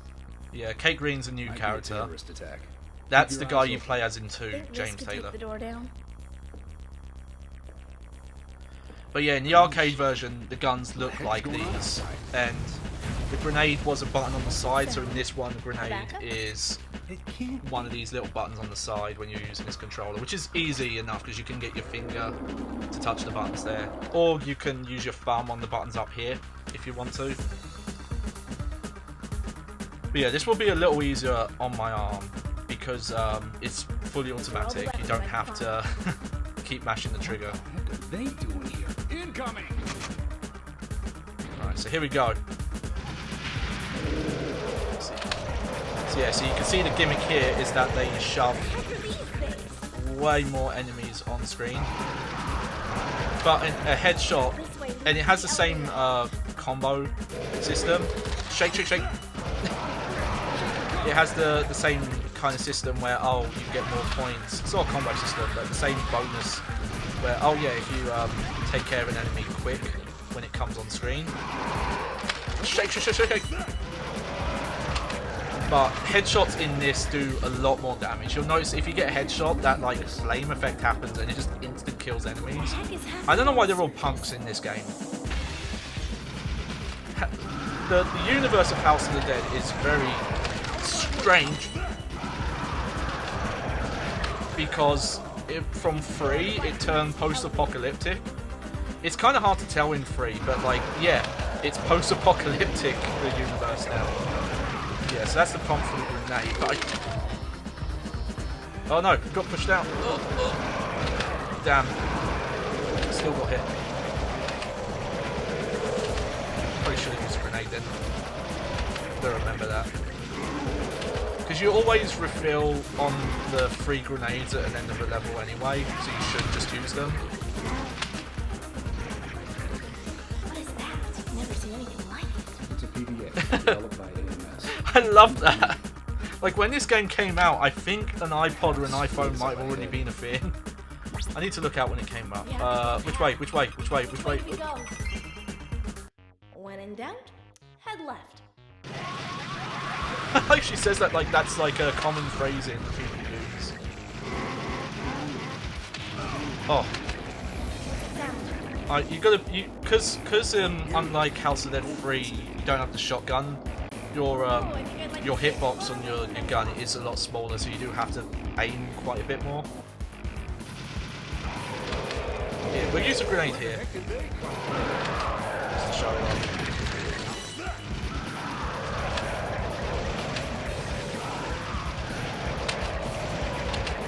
I like some of them just hold their head when they see you. They're just like, "Arr!" But yeah, you can see that's the gimmick with this game. They're just like, oh man, we're just going to put as many enemies on screen as we can. And it is quite impressive for the time. I don't know when this would have come out. I think probably before... What my memory serves, I don't think these consoles were out. I think like the PlayStation 3 and the Xbox were like just about to come out. And you know, the arcade version was still HD as well. It was this quality of visuals. Taking way too much damage there. Oh.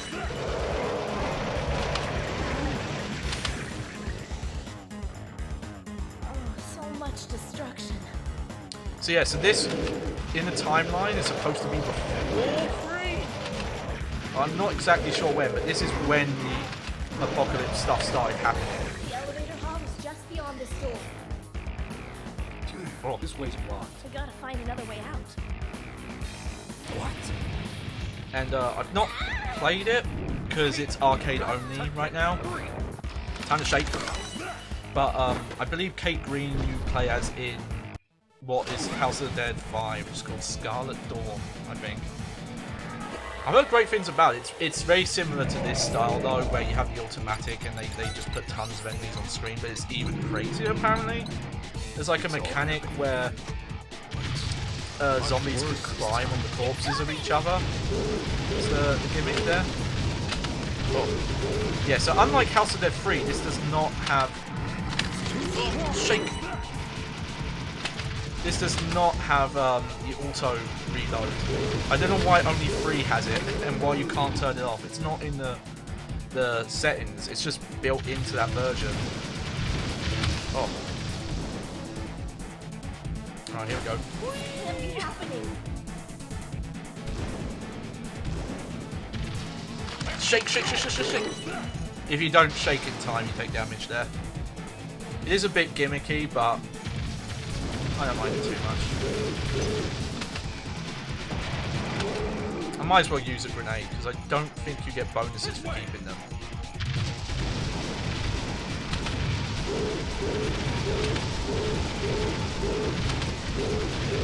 There we go. Cool. I have played this in the actual arcades though.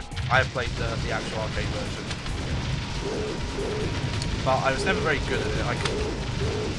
Because I didn't have a lot of money back then, so I could only really play on 1 credit.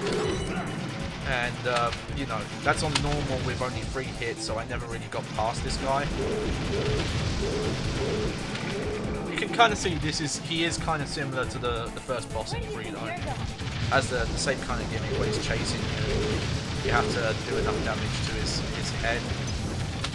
Oh, yeah, I hate that drop kick. Should have used a grenade earlier. And he comes back. This is exactly how it happened 3 years ago. Oh, there we go. So this is 3 years after House of Dead 2. No, House of Dead 3 is like a decade after this or something.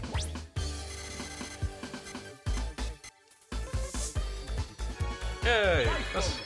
Oh, hey, we got a life for that. Quite lost your touch. You've got to concentrate a little harder. I like if you get a B, he's still like, oh, I need to do better. Really self-conscious if you get a B. Oh. Is this your first time here? Hang on 1 second. There's something I need to look into. I can't shake the feeling that things didn't end like we thought 3 years ago. There we go. Sorry, the committee needed me to turn off my camera there for a second. I'll help however I can, James. It's an honor to work with you. Alright. Hard to believe we're underground, huh? There's also a complex series of sewers down here. I'm trying to remember, the story in this is weird, because Goldman should be dead, but he is somehow involved in this story still. We didn't see it, because again, the Wii version is so hard that it's really hard to finish that game, unless you have the unlimited continues bonus. There's an area under construction. But Goldman like jumps off the building at the end of the game, and then you say, farewell, Goldman. Have company. Here we go. Give me a break. Yeah, so the frame rate is still a bit wonky because it's not 60 here. Now it is, but those specific encounters for some reason it was not. Oh! This game's probably faster if we could just get this grating open. Oh. I really don't want to fight those things if we don't have to. But this, I'm sorry, I still love this kind of music. Like, I wouldn't listen to it outside of this context. But I miss when games used to have this like music.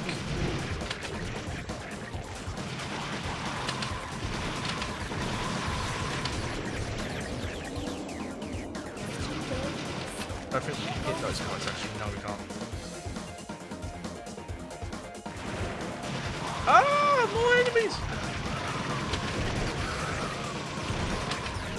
Amazing! I feel like a rat in a maze. Dispel all my rage! Of course. I feel like these enemies have to be in a House of Dead game. There must be some sort of rule at Sega. You have to have leeches. Alright, Actually afraid of heights. we'll go down then. Tired of getting wet. Oh, you don't want to get wet either. What do you want, lady?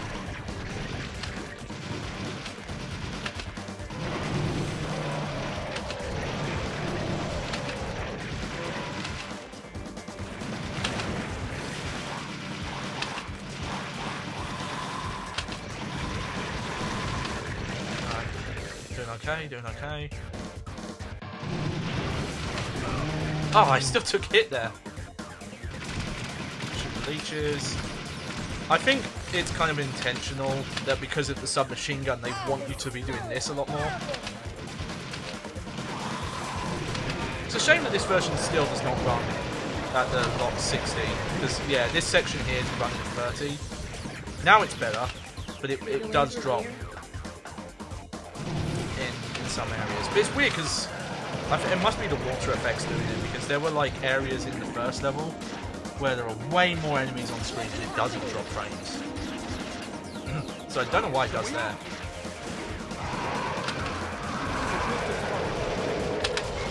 Oh, they pushed me over. This game really rumbles the controller. Like a lot more than House of Dead 3 does for some reason. Oh, more leeches!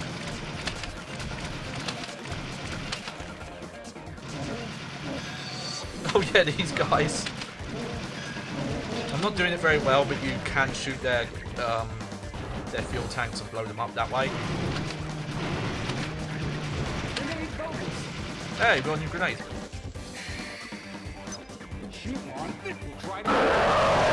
Yeah! Hey, hey, hey, hey!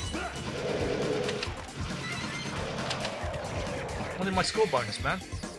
Classified information. Might be able to find some information in here.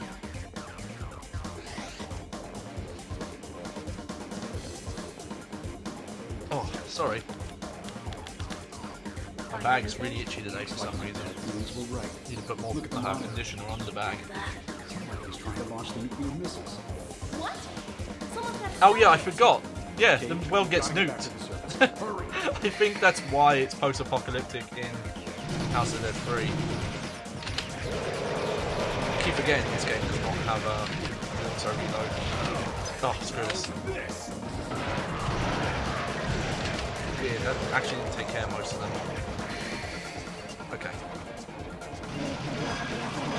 There we go. See, you can blow up their tanks. Destruction elevator somewhere nearby.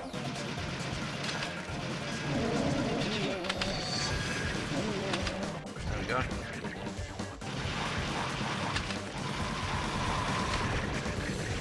Now I wonder why they kind of did this pattern of like, there's House of Dead 1, then there's 2, and then 3 is a sequel to 1, but then 4 is a sequel to 2.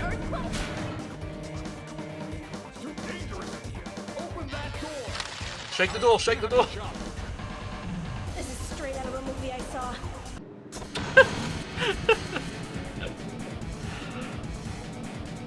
I'm gonna say that more in real life when things happen. It's like when I'm at the store buying food, like it's just like a movie I saw.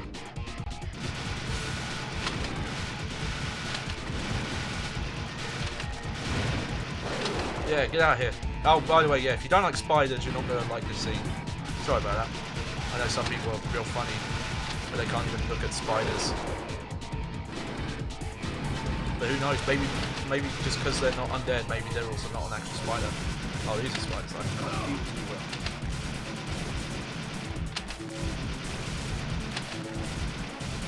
There we go. Still taking too many hits though. Unlike 3, you can't get bonus points for just hitting the enemy outside of certain parts. It looks like, yeah, you have to wait.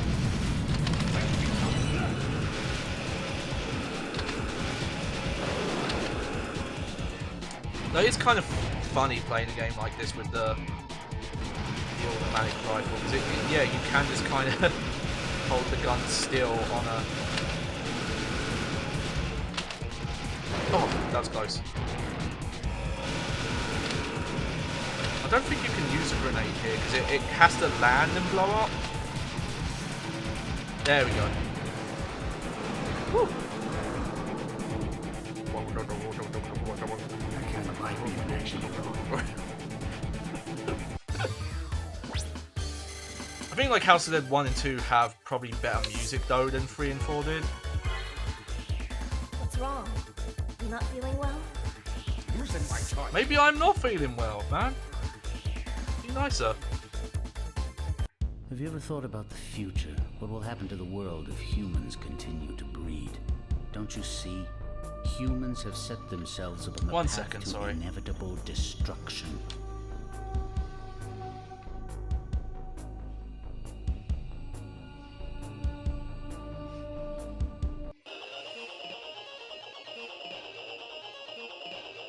Oh, it's broken. I think we can head through here.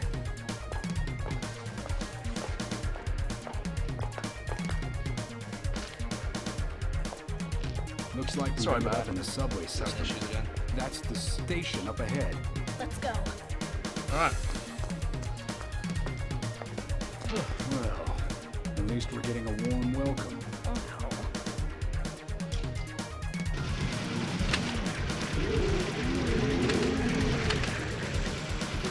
There's a lot of these weird areas. Like in some games, they'll put zombies really far away, and you can get bonus points if you're able to hit and kill them. But there's some areas in this game where they put zombies out of reach, but you can't hit them. So odd. Get out of the trash.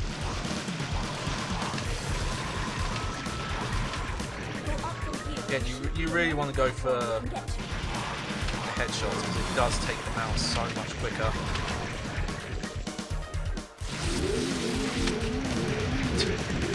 That guy's his head was just poking through the wall.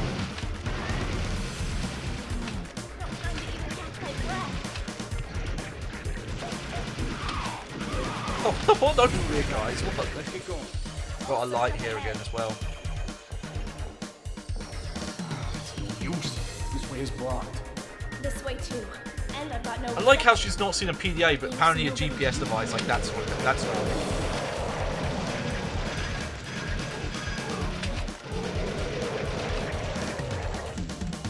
Should we take the escalator or go the other way? What?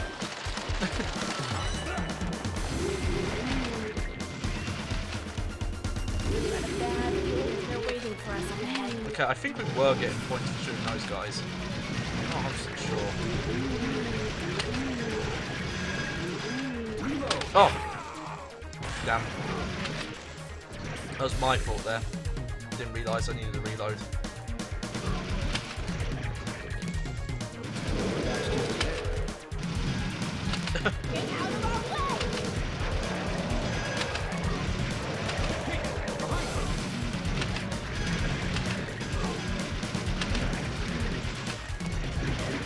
Doing okay.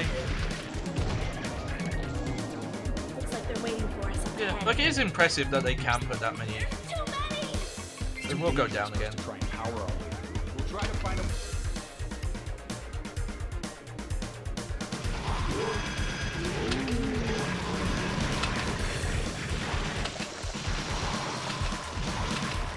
There we go.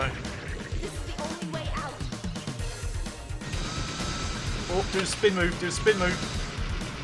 That's my secret technique. Is the spin. Head to the next car.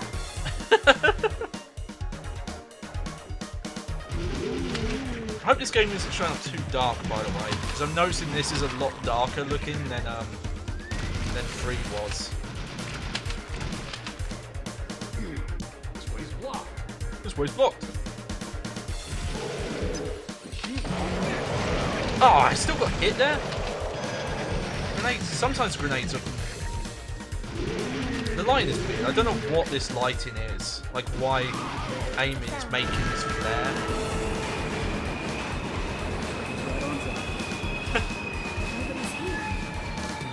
Man, it's just like Silent Hill 3. Whoa!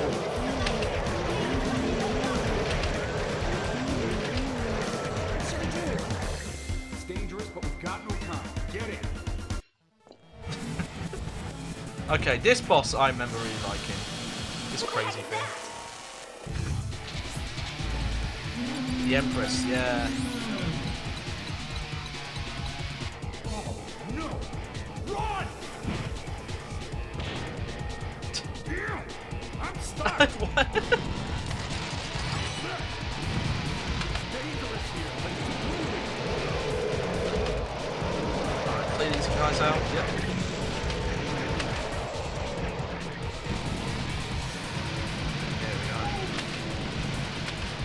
Oh yeah, the frame rate here, I bet even on stream you can see the choppiness here.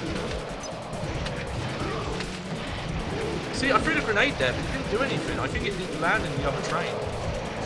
The grenades are super weird, and I think if you hold them, I think that's something I'm not doing. I think if you hold the button, they take less time to blow up when you throw them. I could be wrong about that, but you actually have to aim a bit when you use the grenade. I'll try using the last grenade here, because again, you always get 3 grenades when you start the next area, next level.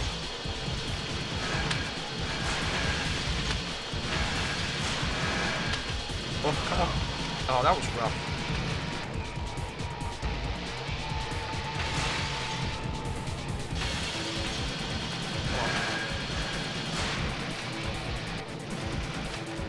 I think we're doing okay. Don't let your guard down. I won't. I'm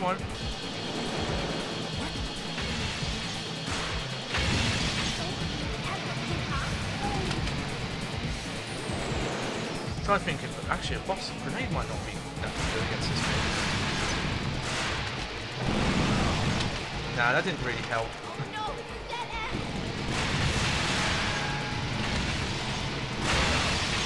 Oh, it's rough.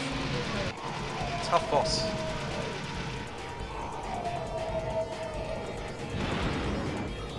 Weird ass enemy though.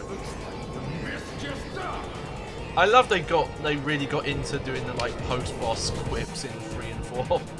James, up ahead! Hey, we're going to jump. I don't know much, but I don't think you will survive that, but whatever. Close. Who's counting? We're getting nowhere. Real fast.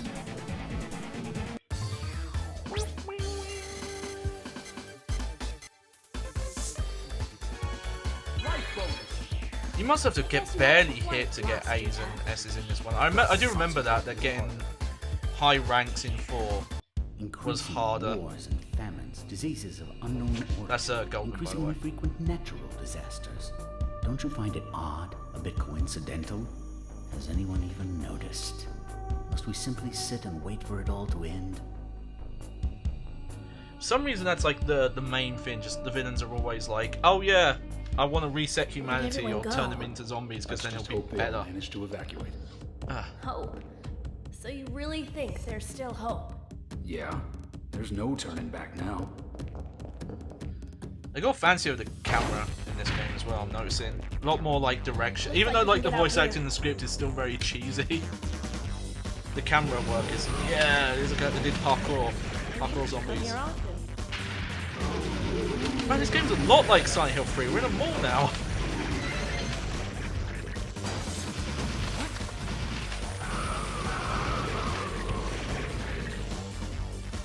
We have to close it quickly! Yeah, just shake.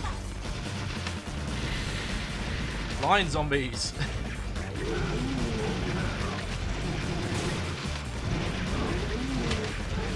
Oh. We're doing all right.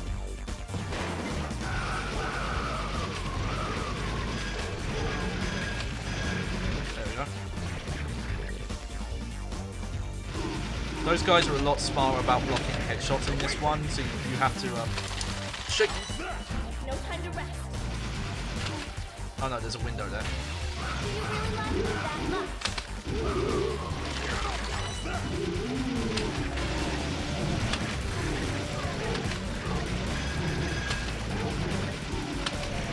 Yeah, so you have to. Oh! When they've got the axes, you have to like hit them low, and that makes them guard low, and then you can get a headshot. We can make it to the outside from here. It's impossible to tell from here. Yeah, they found us.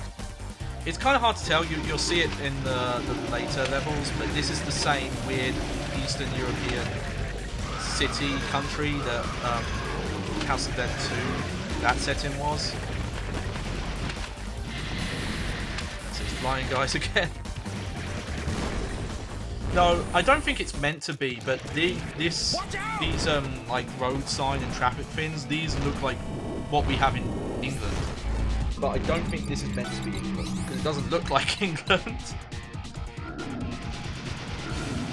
Oh yeah, we've got this big guy now. Look at those physics, man. There we go. Look at that. That's how far video games have come between House of Dead 3 and 4.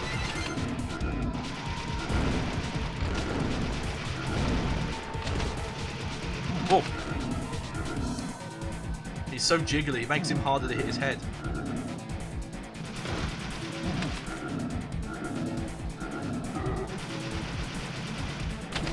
Oh yeah, this fucking bit. He rolls at you. I forget. I haven't played 4 as much as 3, so it's not as fresh in my head. Oh yeah, and then he's like, okay, I'm gonna roll backwards on you now. Yeah. I remember that bit being kind of hard to get the headshot on, so that was a good bit to use a grenade on. It's absorbing our attacks. James, what is that? All right, let's use that. Let's go up that way.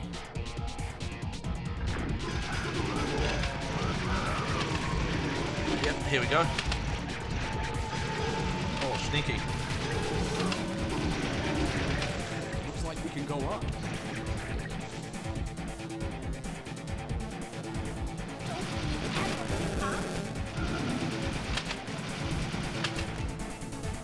He just does this. See, he's doing the circle strat. I told you, the circle strat. It's really good.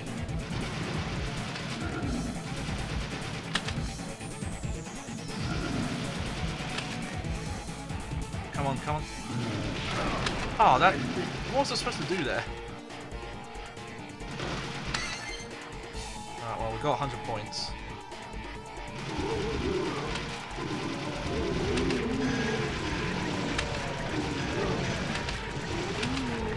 Oh, flying once. Oh, that was close. Whatever it takes to make it. Get out of my way! Like, it's way dumber. Like, as the series got on, it did get way more dumber, but I think... Like, that guy's wearing pants. I know they're tracksuit pants, but tracksuit pants aren't that stretchy.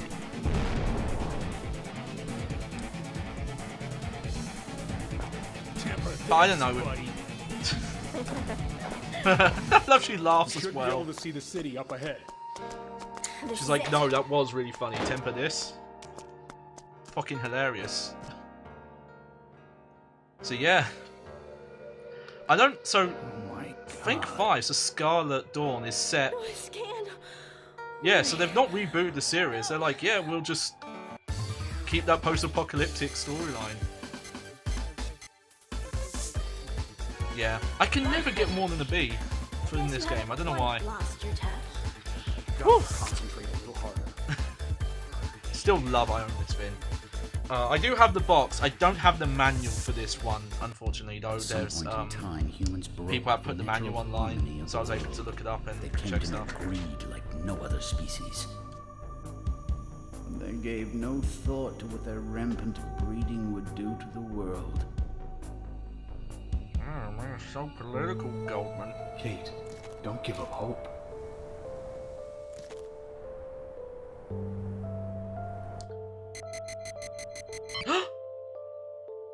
To my dear AMS agents, everything's set.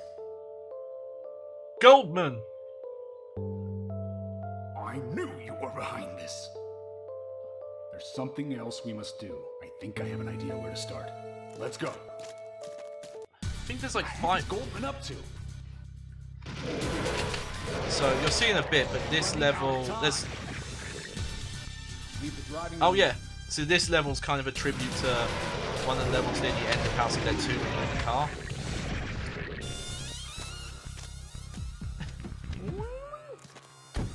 It's still good, but man, I wish it was closer to what House of Dead 2 and 3 sounded like, because I do think those soundtracks are...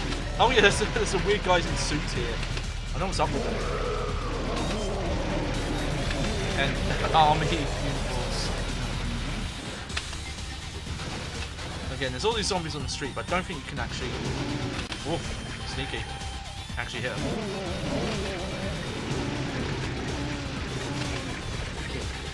You alright? Yeah, I think. Watch out! Whoa, whoa, whoa, whoa, whoa! Yeah, get off my car. Out of the way!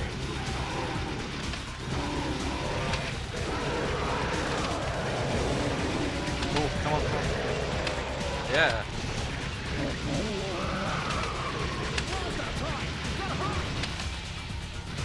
Try and see if there's any bonus in the barrels. Oh, this can't be safe. You think? Yeah, you think?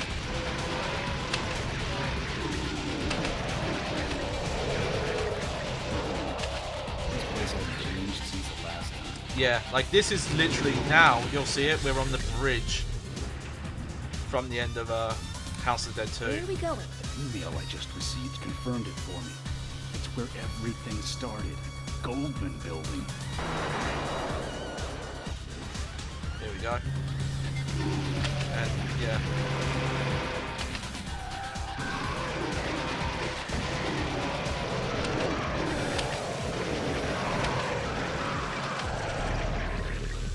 Perfect, got some perfects there.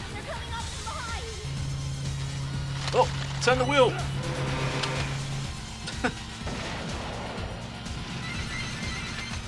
Yeah, there's some bonuses there.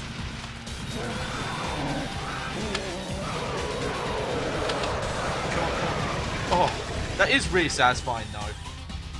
Just to be able to wipe out zombies that quickly. Yep, so this is the final level from House of Dead 2. And the path is really similar, and it's these enemies were in House of Dead 2 and they come back here. I don't know much about 1. I'll have to play that remake. I don't know if it's out yet or not on the Switch, but I'll have to play that at some point. What? Oh yeah, this guy. I don't know who this guy's supposed to be a reference or not. The star. But he's kind of cool. Was Goldman's parting with. Get out of my way!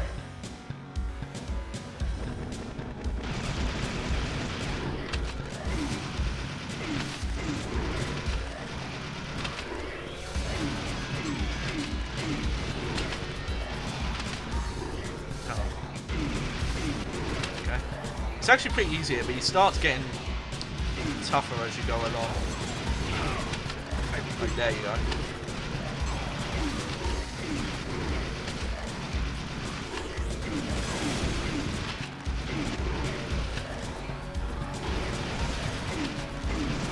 It's just...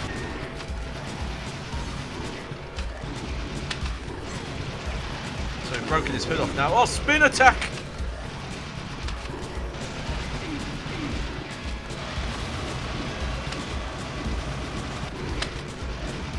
Do the circle. There we go. Yep. The spin move, it can't be beat.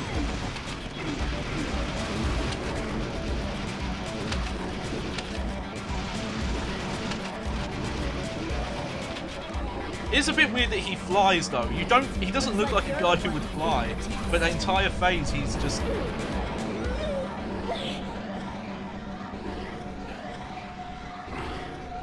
James! Don't worry about me. It's I'm not sure if that's supposed to be a reference to anything, because you don't get hit in the story. Yep, B again. You can never get an A. Lost your touch.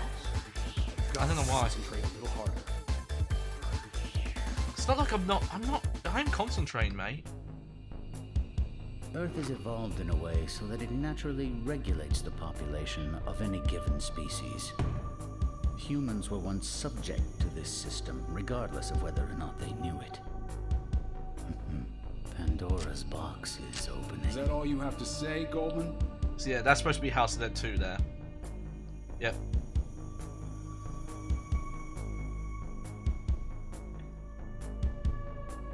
But I miss him calling the characters friends. Let's go! Right, here we go.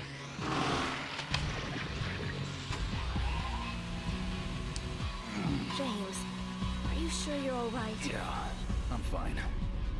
I just remembered something. I can say for 3 years they back in the year 2000. they make him like look quite a bit older. We must finish this once and for all.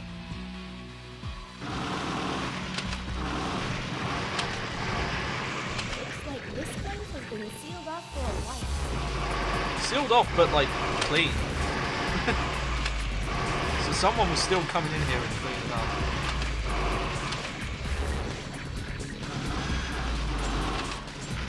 Oh, stop throwing stuff, asshole.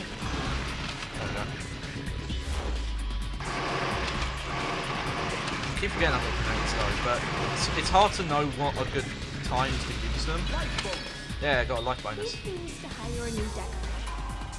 So this is a new room. This wasn't in 2.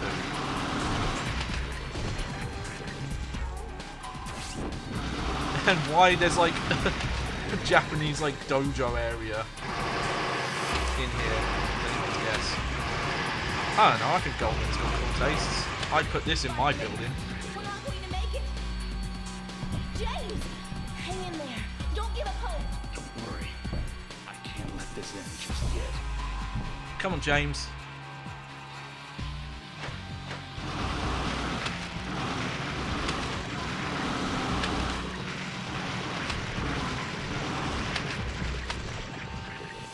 Perfect. Oh.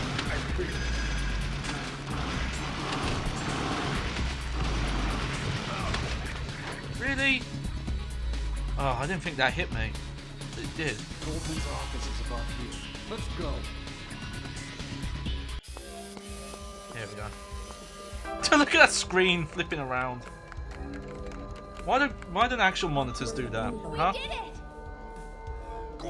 I kind of recognize her voice. I might see if I can find out if people know who did the voices in this, because I recognize her voice. I do not wish to kill all humans. I merely wish to revert them to their natural state. However, Pandora's box has been opened. There's nothing I can do to stop it. If you were able to make it this far, there is yet still hope. I love he had all this set up. Even though he was like, oh yeah, I'm gonna die, but I'm gonna set this up anyway.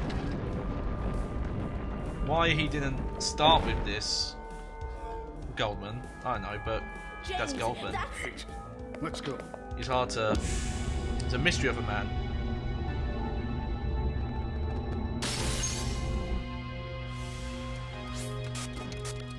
The world. The world. I like when the little bit there doesn't know where the weak spot is, but come on. Where do you think the weak spot is, huh? Could it be his like big glowing red thing in the middle?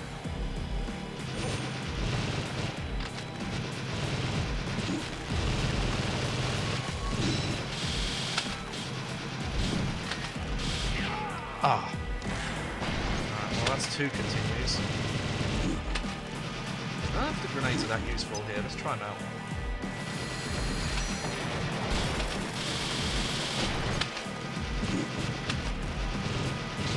So yeah, so the thing here is that when it does those ice attacks, they have a certain amount of hits they can take, so you need to aim for them.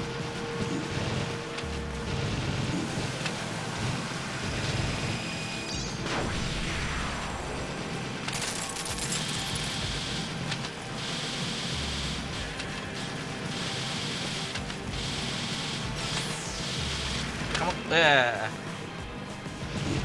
Good. And I threw the grenade there, but I think that's the wrong time. Good. There we go.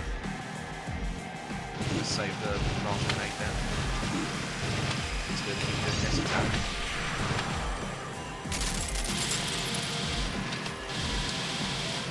Yeah, I gotta say, I think the music in 2 and 3, 1 and 2 is a lot better. Like, the music in 3 is good. There we go. I think we're not done, if I remember right. Let's see. Yeah, I thought so. I thought there was more to this fight.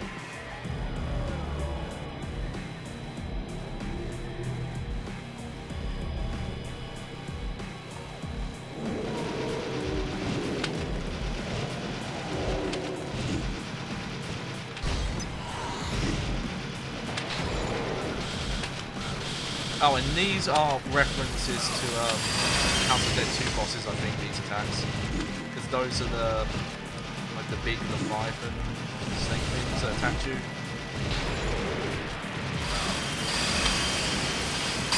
Oh!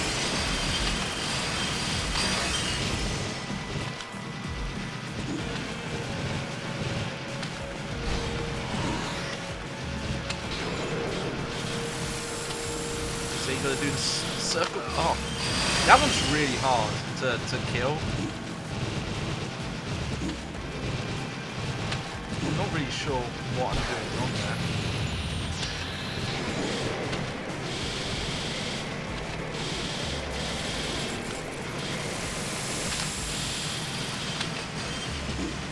Oh, get framing, get framing.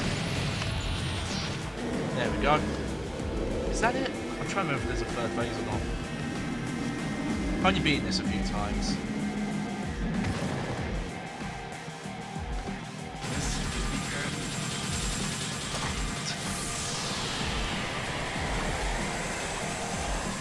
Oh shit, nah. There's more. What? He won't stop growing! Don't come! Can't beat him. We must close Pandora's box now or never. James! What are you... This is our last hope. This I will definitely stop recognize her voice. Kate, don't give up hope. No, James.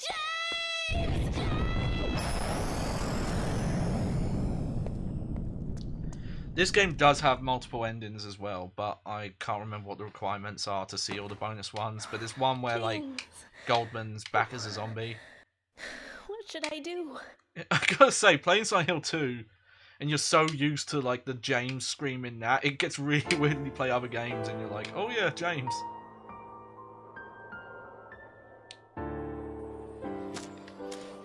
You notice as well, they took out the whole, like, rescue your partner mechanic in this game. And this is the outro, similar to House of Dead 2, where you go backwards through the building. I think that's a shorter game as well, for which I guess is why they did that extra campaign, which we'll do in a minute. Probably don't have any of the extra requirements. Man, not a lot of people make these games. For like, it's a shame that people can't make these games anymore. Like, just have a team at Sega. Well, it's because they can't come out on consoles really anymore. Though I was hoping VR. Ah, yes, there is one thing I forgot. The human race has not been eliminated. No, Travel Goldman. north. Hope is such a splendid thing.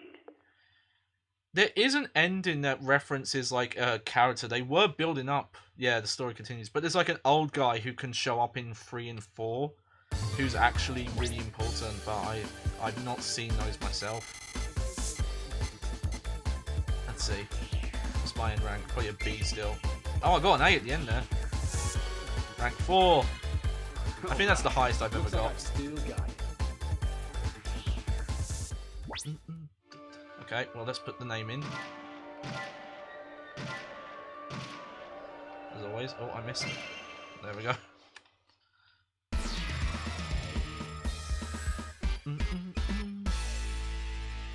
Like they kept some of the classic Stinners in this. He looks a little different here than he did in House of Dead 2, so I don't know. Okay, that's the best I've done, I think. I was second place there. Okay. Well, that was a bit shorter, but we will do the extra campaign, the SP campaign, which I believe is only like 2 levels. From what I understand, in the arcade it was a multi-screen thing where you actually had to turn around to look at different screens. So, I don't know what it's going to be like here. See, SP. Here we go. Is that it? Yeah. We unlocked, no, I think you have to get game overs to unlock the free credit thing. Okay, let me just adjust myself. I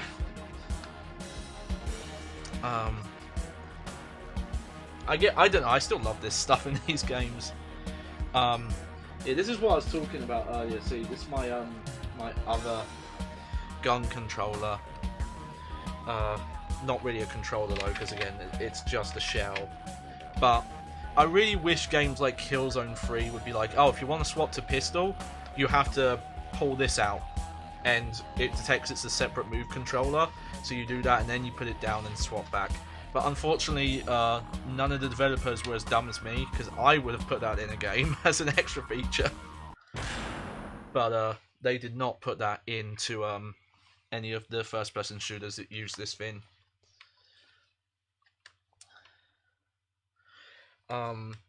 Time Crisis Raising Storm actually has like 3 games. It has Raising Storm, and it has the arcade version of Time Crisis 4. The year is 2003. And losing contact with Pirate her partner, Storm, James, I think it's called. Kate is left to wander aimlessly.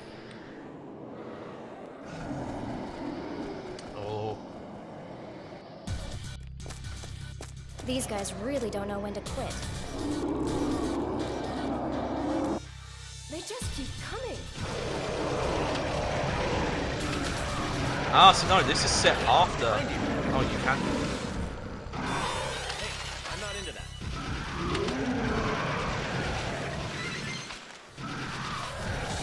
So, Gee! It's been a while, Kate. Listen, the battle isn't over yet. Oh, yeah. I know, G.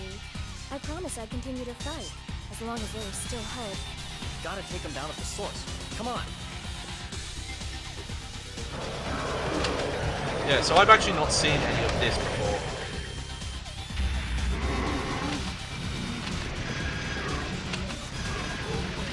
G, above you! Keep moving. Let's go. Alright.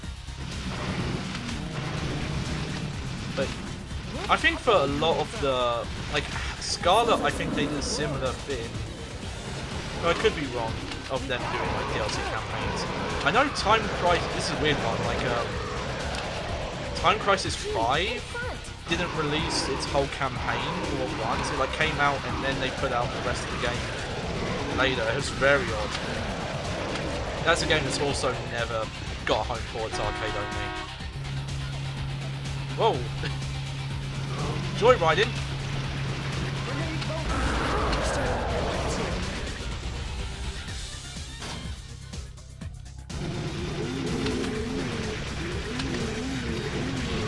Oh, that really got me? Keep moving, man. Oh! Still shaking though. No time to rest. Right. Let's take that car. Oh, car section again. Hang on tight. Well, you know, we're gonna have to get political to talk about this, but you know, after Columbine happened, that's when they started to get. Oh, there's a lot here. They got really strict on stuff. I know, for example, the Dreamcast in America, even though there is an official Dreamcast light gun, it didn't come out in America. Only third-party ones did. In front. Whoa! Nice drift. Nice getting smacked in the face.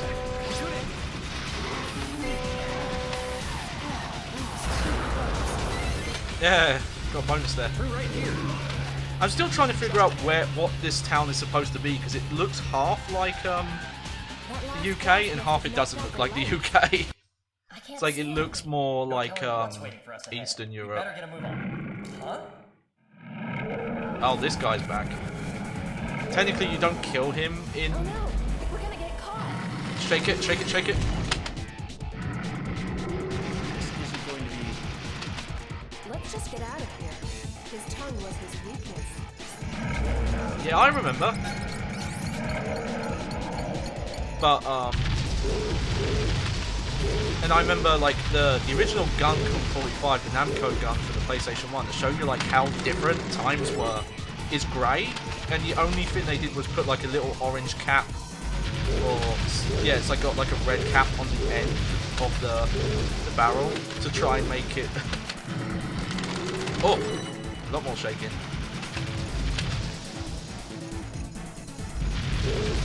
I don't think the names really tie to what the enemies are, to be honest, the whole Arcana card naming scheme. Oh, that was a wasted grenade. I don't think he's going to give up that easily. Keep your guard up. I don't think you can cancel a grenade once you pick it up. Oh! There's persistent, and then there's just plain annoying. There we go. Might as well use them.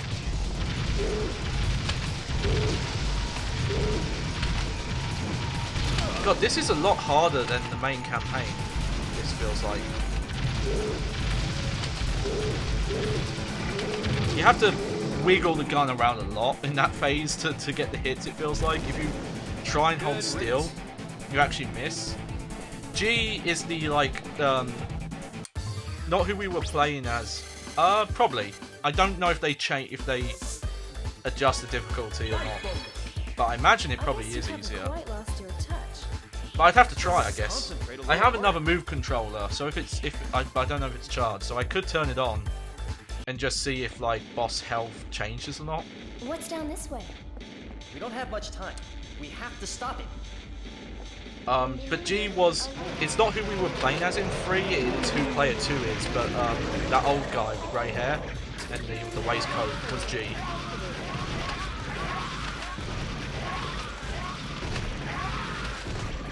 Nah, yeah, no online. There is one rail shooter with online on PlayStation 3, and it's Time Crisis Raising Storm has an 8-player online versus mode. I don't know how it works. I don't think it's literal versus. I think it's like you're in the same area but you're going to score. I really don't know what it's like. I haven't tried it.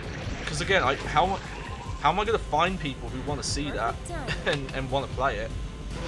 One day. If I can get big enough an audience here and they're like, oh yeah, I love these weird like PlayStation 3 generation rail shooters, I'll buy that game and get a move controller. No, again, I don't think you need a move controller. You could probably just do it with dual shock. This is a weird ass area. Like, what's going on here?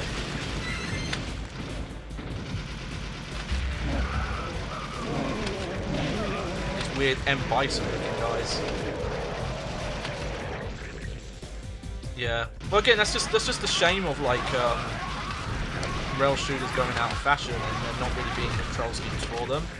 You could do online co-op, you know? Whoa.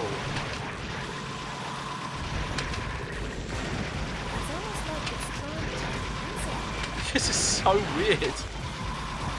Even compared to like the base campaign, which is already weird enough.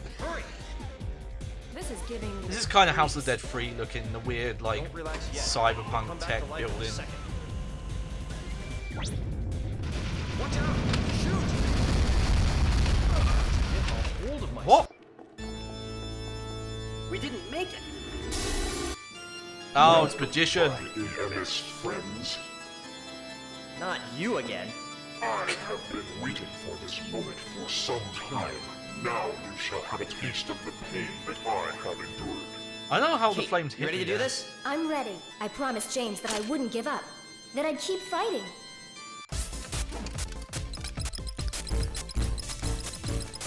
Okay, I think his song here is a remix. Jesus. Could you be any faster, dude?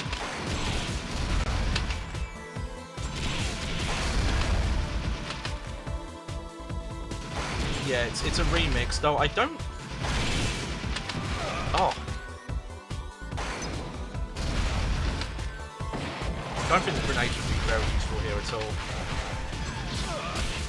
He is crazy fast. This is a weird remix, I'm gonna be honest. Like, I'd rather they had just used the original song.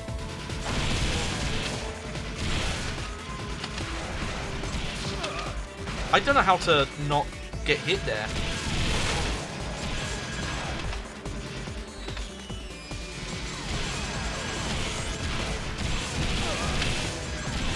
Yeah. I guess it makes sense, it's a bonus campaign. Like, oh yeah, we'll make this tougher. There we go.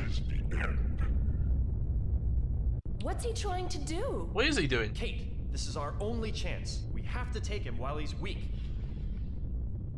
We've only got one shot at him. Aim fast and true.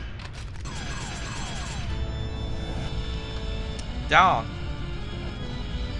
Okay. From what I understand, this has multiple endings. I might look it up.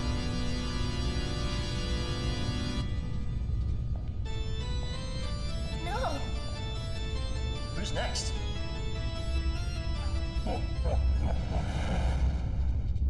So I think that's the bad ending. Yep. Okay. I think we'll try this again. Let me look it up and see. House of the Dead for SP. Not bad, if I do say so myself. Got a good rank though. Endings.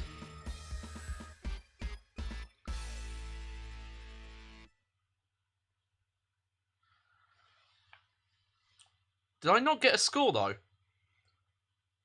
Oh no, that's my main score. Okay, let's have a look.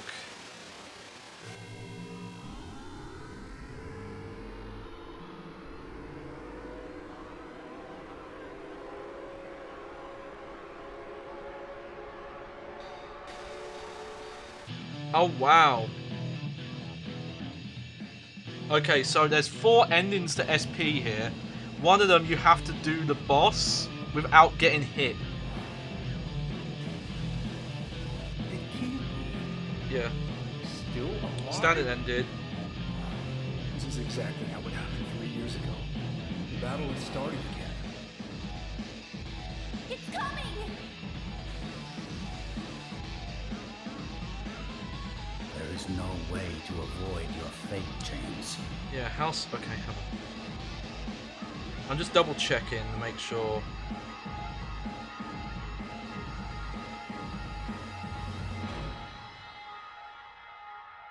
Okay, so apparently the arcade version of this like had a spinning fin that you rode in, so it would actually spin you around. The House of the Dead 4. Ah, so we have to throw a grenade at that.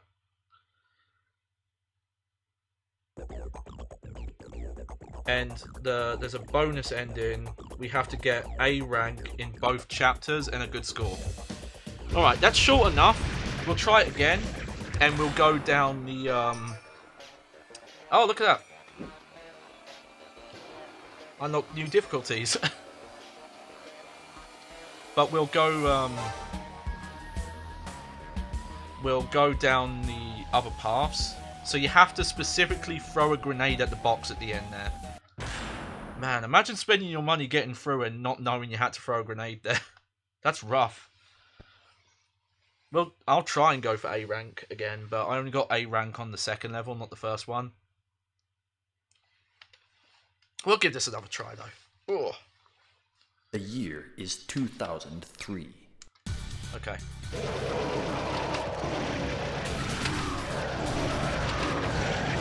Behind you. Shake, shake, shake, shake, shake, shake. Oh, come on. There we go. That was terrible aim there. Gee. It's been a while, Kate. Thank you, G. I still think the setting of this game is funny because it looks slightly like they were going for England, London, but they haven't at all because the architecture is completely wrong. Gee, above you. Okay, well that's the same. Keep moving. Okay, we'll go this way now. Where the heck are they coming from? What's that sound? Gee, on your right. Oh!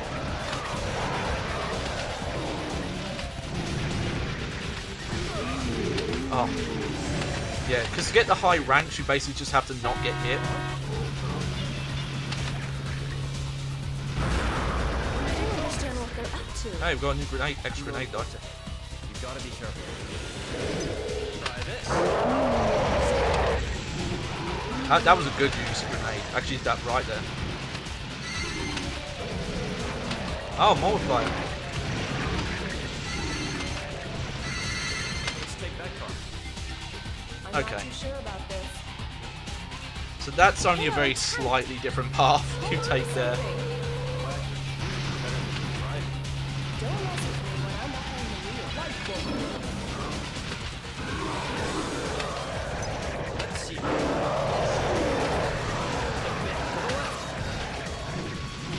Oh, I don't know why that guy's really hard to take out. No time to rest. Behind us.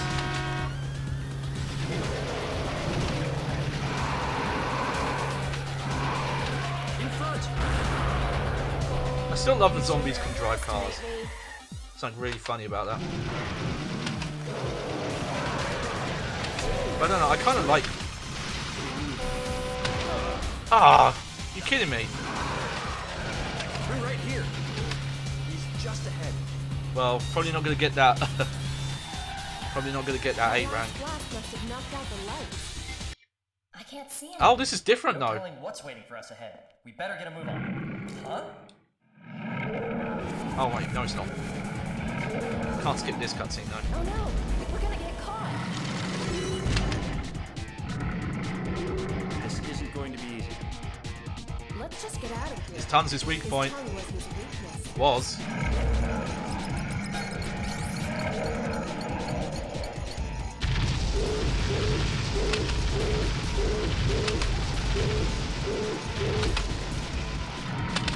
Shake, shake, shake. Hate how much hard you have to shake when you're using this thing for it to register. Okay. For area.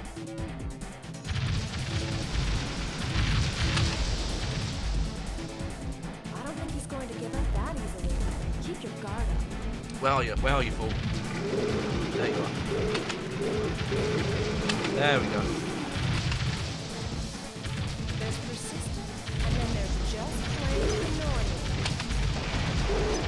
Oh, he has a lot more health there. How would you do that without taking damage? I used like 2 grenades on him, and he's still freaking got me.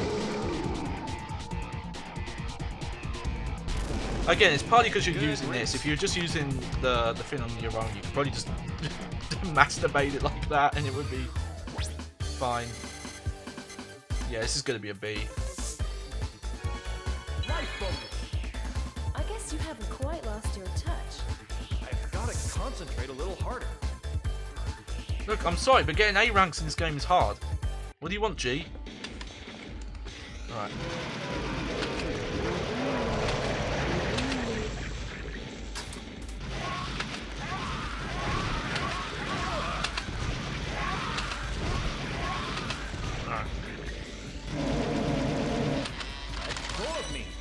Okay, the path difference was we didn't go all the way through that building. That was actually a really long section compared to the route we took.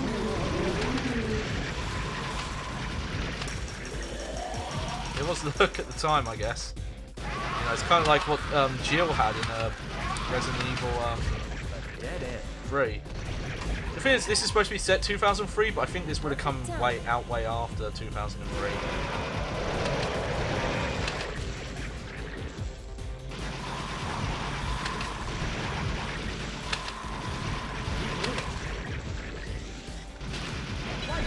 Hey, we've got the life bonus. I missed that last time.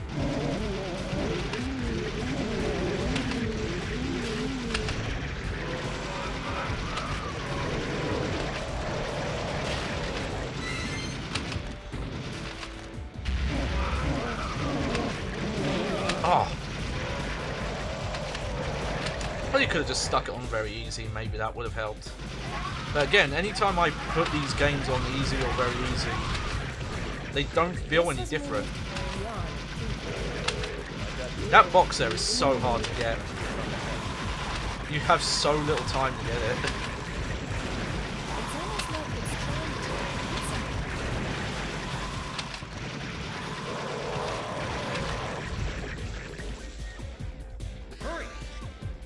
This is giving me the creeps.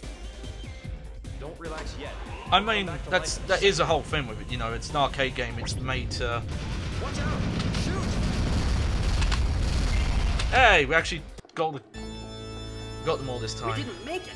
But yeah, you know, because it's made for arcade, it is made to take your money. Not you again. But the fact that the endings are tied to it... But I still don't know what the difficulty levels change, because in both this, you ready to do this? I'm in ready. House of 3 and 4, that I wouldn't give up. playing on keep easy fighting. doesn't feel much different from normal, and playing on very easy still doesn't feel that much different. Okay, well, we're not going to do this boss without getting hit, I'm telling you that now. See?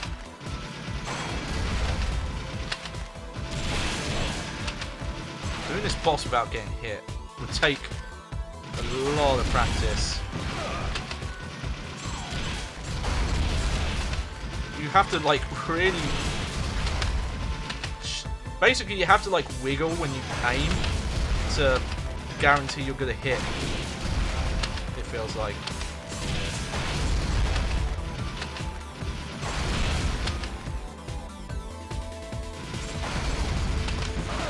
Oh. Circle strat. Doing the circle strat does really help though. That's my pro move there, is do circular moves. See? It does work well.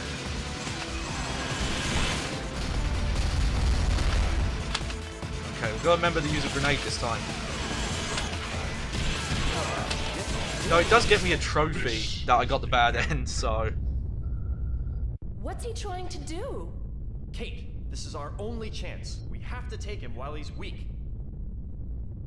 We've only got one shot at this. Aim fast and true. Yeah! Nothing can erase my pain. Woo! I'll put you out of your misery. We already did. What do you mean, I'll? Kate, let's Do go. you not know what past and future Where? tense is? We don't want to keep everyone waiting. The fight's about to begin.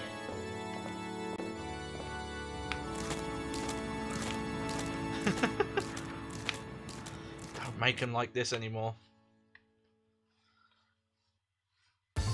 So yeah, there's apparently a bit extra ending you can get if you get A. And I think you have to have like 70,000 points. So yeah, didn't do as good there. Not bad, if I do say so myself. But I got, you know, got the good ending. So that's cool. Alright. Like I said, this is going to be a short stream. I don't have House of Dead Overkill installed. And also, that's a very long game because it was originally designed for the Wii. So it's a home console game. So it's a lot longer. That would actually probably take about 2 streams to go through. So, What's this extra content then? Let's see. Sega. Ah, it's another video. Okay, so there must be some Sega heritage thing that they recorded all these for. Oh, they're using this fucking GarageBand pre-made song again. You know, I said it was pre-made loops, but it's not. There's like pre-made song dinners that come in GarageBand, where they have like basically like public domain music, and you can put video files into GarageBand and score them that way. So you can make like generic radio stinners and things like that. Okay, so they must have filmed these at the same time. Yeah, I'm going to turn this up a bit. We've been working together about 8 or 9 years, I think. Yeah, that's about right. And so, about 8 or 9 years ago, the studio where Oda worked and the studio where I worked, same? Well, they merged together. Up until that point, the two of us, we didn't really... Right. Yeah, we never really talked. I mean, me too, yeah. I just saw him around and thought, he's kind of a strange guy. And Oda probably saw me around and thought to himself, that kid's pretty cocky. I was pretty cocky after all. So, let's say Oda wants to make a game, and he starts telling me about it. And I'll start getting really excited as he's explaining it. Like, yes, let's do that. That's how his ideas turn into games. Me?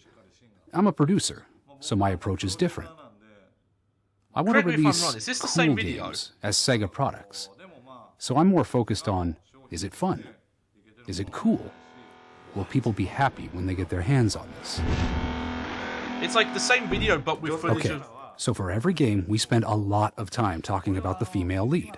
One of us will say, well, I think so-and-so actress is hot right now. And the other one will come back with, no, I like so-and-so better. No, this is we do different. that. Okay. Mostly Hollywood actresses. We'll pull out pictures to show each other. Bring out books. I think she's the one. No, this one. No way, are you serious? Wait a minute, hold on. I like they're just admitting that they But we based didn't their make her female leads identical off or of anything. famous actresses. We might change the hair length and tweak a lot of different details, lower the eyes a little bit, that sort of thing. But it might still be fun to take a look and see who you think she looks like. But for the male characters, nothing like that.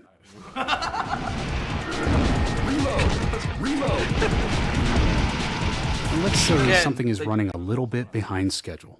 Don't make games like Or a these game anymore. isn't quite reaching the expected quality level. I'll ask him, hey, are we going to be okay? And he'll reply, I'll take care of it. I never know what I'm going to do, but yeah, I'll take care of it. This from the guy who's sometimes incomprehensible, and I have no choice but to trust him. The I'll take care of it isn't really aimed at Nishiyama, actually. I just need to make it happen for the people looking forward to the game, not for him. That doesn't make it any easier for me. Sometimes you just can't tell what he's talking about. He's got something he really wants to say, and he's a really passionate guy. But the more strongly he feels about something... It's like this squeezing feeling. You can tell that he really means what he's saying, but you have no idea what he means. I tend to be a little calmer, so I take Oda's impassioned speech and break it down like what he's trying to say is... I'll be sitting next to him and listening to him talk and thinking, uh-oh, what's he saying now? And you know, this is a full-grown adult, doing a real job. Sure, he makes games for a living, but he's still a pretty senior employee. I think I'm lucky that I get to watch someone like him in action every day. I don't think anyone knows who the voice is.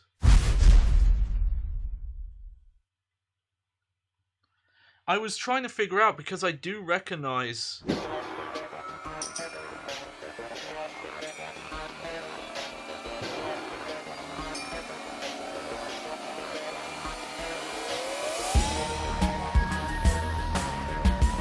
No, they don't. They just don't credit them. That's a bummer.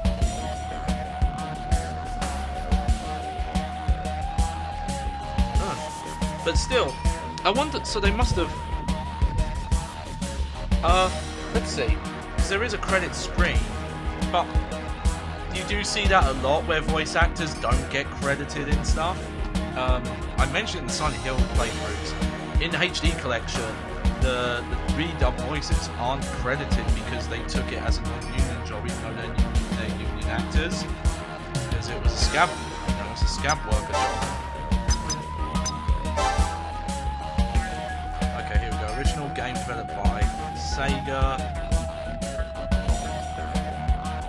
So it's just a conversion team, I think it's going to credit.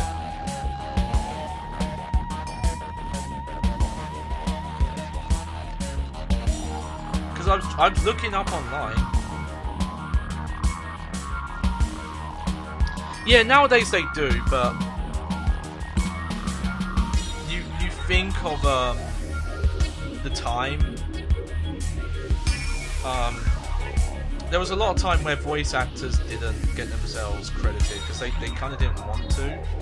I think the best example of this is if you play any of the demo versions of Metal Gear Solid 1, the voice actors are all using pseudonyms. They're not their actual names, like David Hayter, bad with names, so I've only just remembered this. David Hayter, Jennifer Hell, all those people aren't credited under their real names. Paul Iden. I think David Hayter is credited as Sean Baker. But yeah, this is just credits for this version. I guess I would have to rewind my stream and see if there's any voice acting credits in the end credit. But heck, House of the Dead 4 special doesn't even have credits. And that has like a, G in it. Ooh. But yeah. I'll tell this little story because I'm not going to keep the stream going much more because it would just be redoing the game again, going a different path. I might do that another time, try out different paths in 4 because there is more to show. But man, getting those extra endings in these games. The thing is, as the further away it gets from when these games are made, you start getting into the issue of do these people work at Sega anymore? Do the people who do that, do they even know? It was just that period in time, like just voice actors didn't get credited, and a lot of the time they were no names who weren't even professional voice actors. It's just weird that I recognise her voice, but maybe it's got a regional thing. I don't know. But I was. So partly what spurred this, and I started doing this, but also I really wanted to replay like my old PlayStation 1 and PlayStation 2 rail shooters. And I actually kept my CRT TV, but unfortunately it was on the fritz. But I found someone not too far from where I live. Yeah, I'm gonna swap to the full screen cam for a while because I think we're done with that. So yeah, I really wanted to play those games again, and I had a CRT, but it wasn't working anymore. So it's weird. I don't know what the issue with it is. It worked for a while. But after having it powered on for a while, the signal will kind of warp. It'll look like... I guess you would only notice if you know what tracking on a VHS player looks like. But it looks like the tracking goes weird and it goes black and resets and then the signal comes back. And then it would start doing that more and more. And then eventually the screen would go blue and just there was no image. And for the image to work again, I would have to leave the TV turned off for like hours for it to start working again. So I assume something inside that one is overheating. So I don't know what to do with it. It's either find someone to repair that TV or just like put it up online somewhere and say, hey, if you'll come and collect it, you can have this for spare parts. Because getting spare parts to fix CRTs is quite hard these days. But I found someone else. No. This is an older CRT. One that I had been using when I was younger. I kept. Because I knew there was a bunch of games I could only play on the CRT if I kept it around. Not just light gun games. There are a lot of like PlayStation 1 and PlayStation 2 era rhythm games. If you don't have a CRT, they're almost impossible to play because the audio delay is all fucked up. So I found someone on Facebook Marketplace of all places. There was someone who was like, hey, I have this widescreen CRT from like the mid 2000s. If you give me £10, oh, it was up for £10, and then the guy was like, you know, I'll sell it for 5 because I just need to get rid of it. So me and a friend drove all the way up there, and it actually started raining, so I was really worried it was going to break. We had to cover it with a blanket while it was raining to try and keep it dry. Put it in his car, and this guy didn't have like a very big car, so we had to put it in the passenger seat at the front and leave it to dry and bring it back. And it is huge. I don't know what the measurement is, but it's something like it's a 30 to somewhere between 30 and 40 inches. It's widescreen, which is cool, and it actually has 60 hertz support, so it can play games in 60 hertz, which a lot of CRTs couldn't back in the day. They would go to grey. Well, I specifically brought blankets with me. I assumed the idea was, oh, I'll wrap the TV in blankets so I don't have to worry about it getting broken on the way home. Bear in mind, it dried okay. And it only started raining literally when we were carrying the TV out. But we let it dry and it works fine. Though, funny enough, he couldn't find the remote for it. But for some reason, we have a remote for a Toshiba HD TV. Works on it. Perfect. You don't even have to configure anything in the menus. It just works. You just take it and point out the TV, and it does all the settings. It's really bizarre. It doesn't... There aren't many. There are a few CRTs that actually could do progressive signals, which is weird. You wouldn't think that was a thing, but there are some. And I wanted to mention that because there's actually a rail shooter. I forgot the name of it. It's made by Namco, I think. Let me look up the name of it. But it actually has progressive support, but you have to play it on a CRT for the light gun to work. But you can only get progressive mode if you have like a GunCon 2 plugged in. It's very weird. Funny enough, it's not even a universal remote. It's for a Toshiba TV we have. But it just works anyway, and I didn't have to put in, like... I remember a time where if you had those universal remotes, you would have to put a specific setting in a remote to make it work with certain brand TVs. This one just worked. So I don't know when the CRT comes from. I think I looked it up and it was like 2004. It was still pretty good. Okay, PS2 light gun games. Ninja Assault, that's it. Ninja Assault somehow it can work on component. It can do progressive scan on component, and it has some like really obscure method where you have to have the GunCon 2 plugged in and press a certain button, and it will swap to that mode. But I tried looking up. I was like, how many progressive CRTs are there out there that you can do 480p on?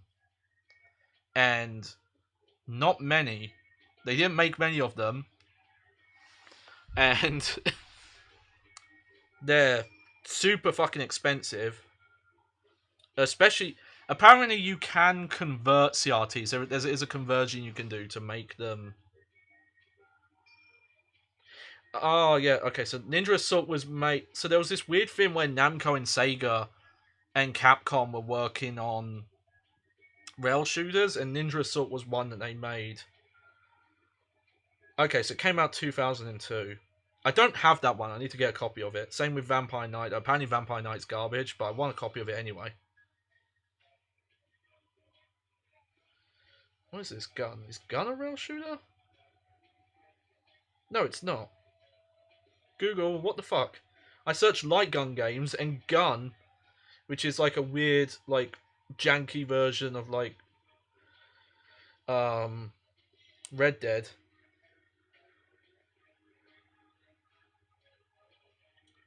And some of these aren't even PlayStation 2 ones. What's wrong with you, Google? But, yeah. But I need to look up more about that. But yeah, so there we go. That was House of Dead 3 and 4. And that was the PlayStation Sharpshooter. Here's my red one. I'm definitely going to stream with this thing more. Now that I've got everything so I can capture PlayStation consoles with HDMI, and it doesn't... It's weird. It seemed to be a HD PC issue, but funny enough, I tried to see if I could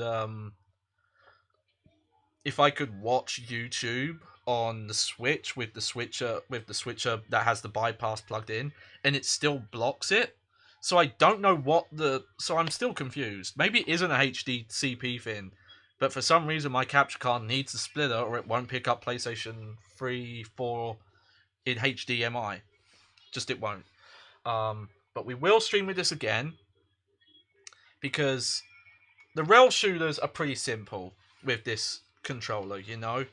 It's just... Here, I'm just going to take this out for a sec. Just so I can hit buttons without worrying about it. Oop. And... Come on now. Oh, there we go.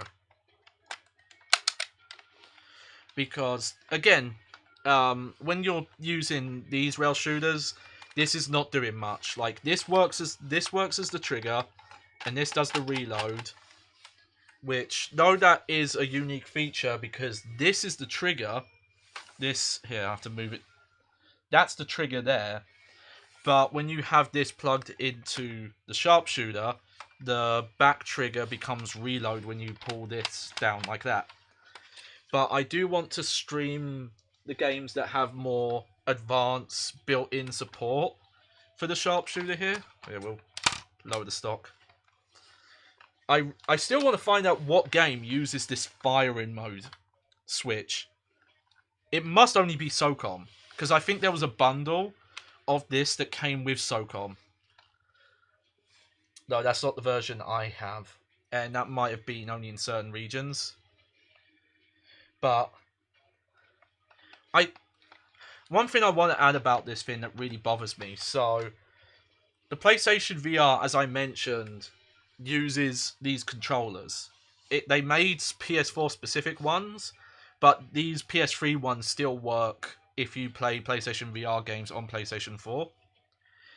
But even though there is a PlayStation 4 VR controller to work like a gun, though it looks really weird. It's like a big, like, is it a rhombus?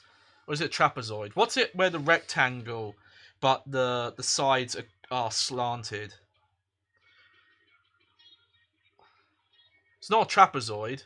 I don't fucking remember. This doesn't actually come up a lot, I realise, in life. Where you're like, oh, what is that shape called? You don't really use... But it looks like that, and it just slots this in, and it has its own thing. This cannot be used with any PlayStation 4 VR game, which is nuts to me, because it should work, right? The PlayStation 4 version of this, which is a lot more simple, I'll have to show it at one point. It still uses the Move controller. The technology in the Move controller is the same. And I think the only difference is it has, instead of having a separate slot you put the navigation controller in, it just has one built in, because they didn't make a PS4 specific version of it. But it won't use this, which is a bummer, because this is such a crazy big thing to make, and it only be used for... Though there are a lot of games that actually do use this, it's not, you know, dozens, it's a dozen. You know, Killzone 3 uses this, SOCOM 4. I have it bookmarked somewhere. Hang on, maybe I can look it up on my phone if I've got my Chrome synced. I have the full list, so I talk about that I want to put a bit on the Twitch page where people can look at stuff I want to stream one day. Oh, actually, I don't have Chrome on my phone, so never mind. I'll have to look that up another time, but I know SOCOM 4 uses this. Killzone 3 uses this, and I think Resident Evil 5 can use this. But I could be wrong. There are some games where it doesn't have built-in... It doesn't have specific built-in features, but when you plug this in, no matter the game, it recognizes this as a trigger. because I remember when I tried Raising Storm Time Crisis, this would still shoot because it maps to the back trigger here, even though this it would both of these, this one and this, would still shoot. And also that one was really weird. Time Crisis 4 has these little bits where they use a bit extra buttons where you can move between cover. They use this as the cover button when you're this, which is a bit awkward when you're using this. I was hoping I could use the navigation controller here and map a button here, but you can't remap any of the buttons. And if you have the navigation controller plugged in, it recognizes it as a separate player. So if you try and sync both controllers, it's like, oh, player 1 and player 2, and that's not right at all. So some games don't have 100% compatibility with this and the navigation controller. But again, I do have the navigation controller, so we will stream games with it, and I'll get the full list and I'll look them all up. And again, I have this. I mainly just got this because it was like, I wanted to make sure if I ever had the chance, I could play these games 2-player. I had the attachments, because holding this like this to shoot, after a while, gets kind of tiresome. So having this like this, with the way they put the trigger on here, you actually want to hold it like this to shoot. But I think if you use this without these attachments, it wants you to point straight. So it's a weird quirk of it. But yeah, thank you for anyone who came to this weird stream, because this was a weird stream I did today.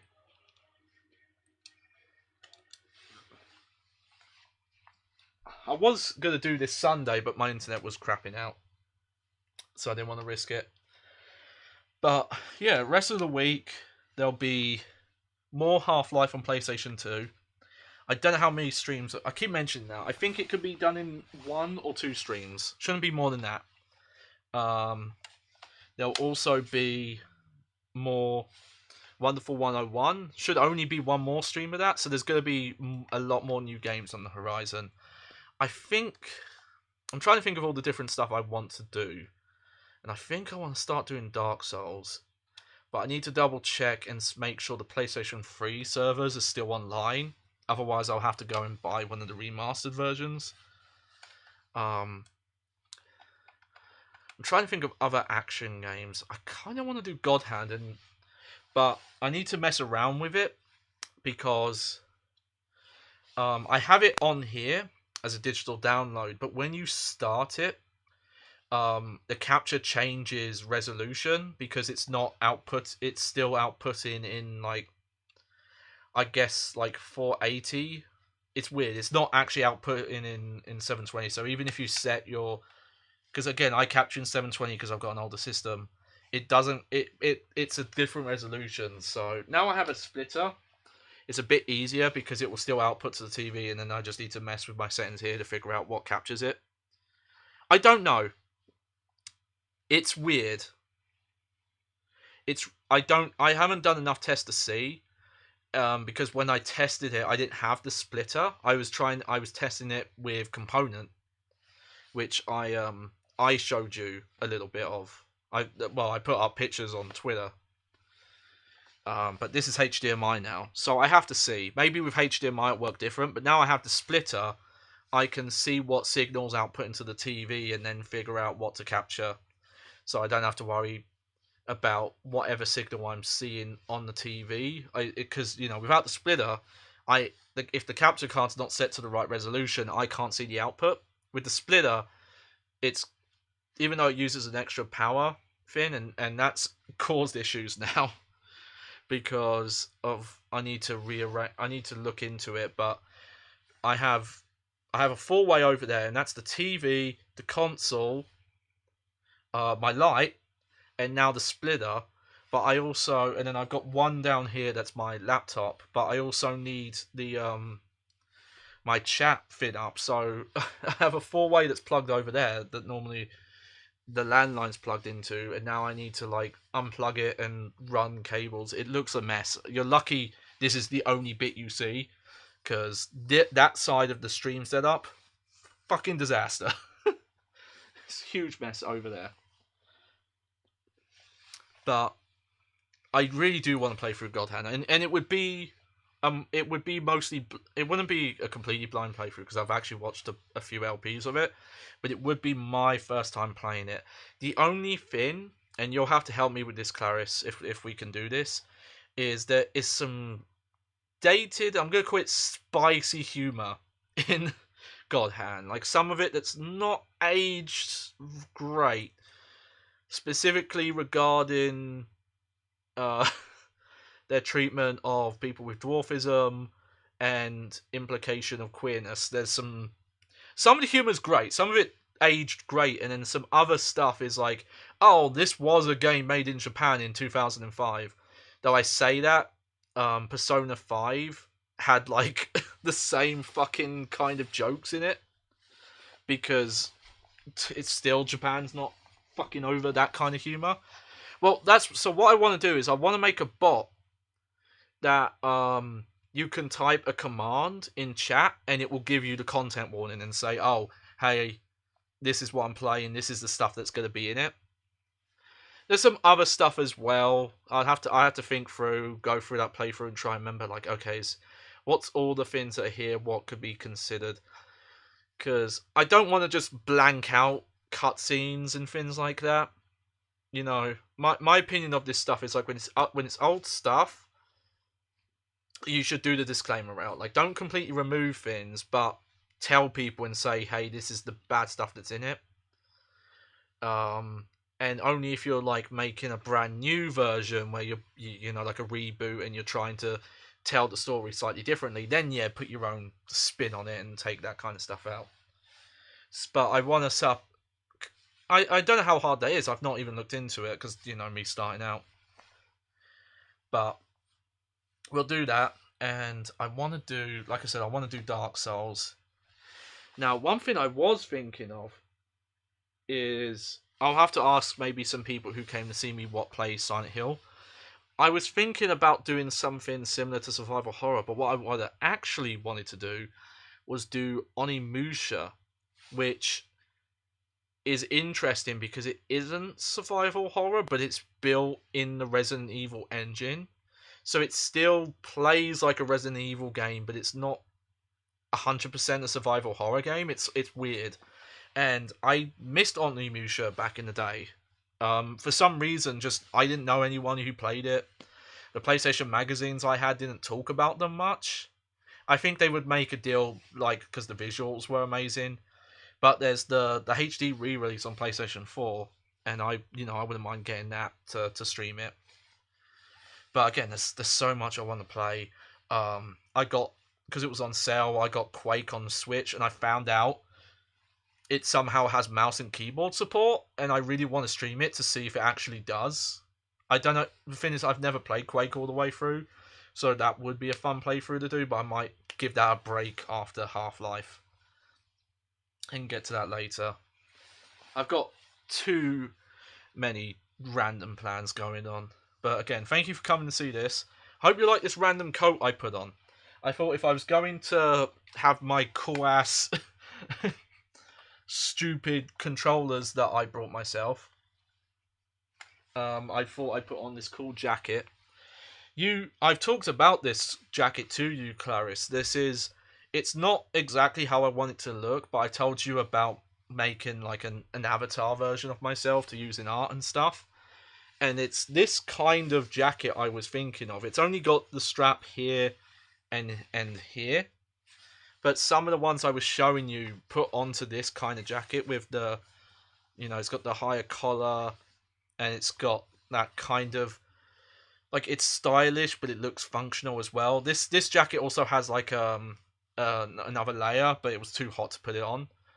This is weird. I should mention what this is from. So I don't think they do much anymore, but Ubisoft, when we didn't know they were complete fucking jerks, have this thing called the Ubi Workshop, though I think it's got a different name now, where they had their like own internal like clothing company, but they would do limited run stuff, and it wasn't cheap tatty stuff. They made really nice stuff. And I actually used to order from them a lot. And this is this weird. It's an Assassin's Creed crossed over with Ghost Recon. It's on this arm. It's kind of hard to see, but that's the Ghost Recon symbol. And I think the other bit I have has like an Assassin's Creed symbol on it. And they made some like really nice stuff. And then one year they were like, "Oh, we're moving our building, and we're not going to do international shipping anymore." And there was like years where they weren't shipping to anywhere outside of Canada or the US. And then when they did open UK versions, most of their stock wasn't on there. And they had some like really cool Watch Dogs 2.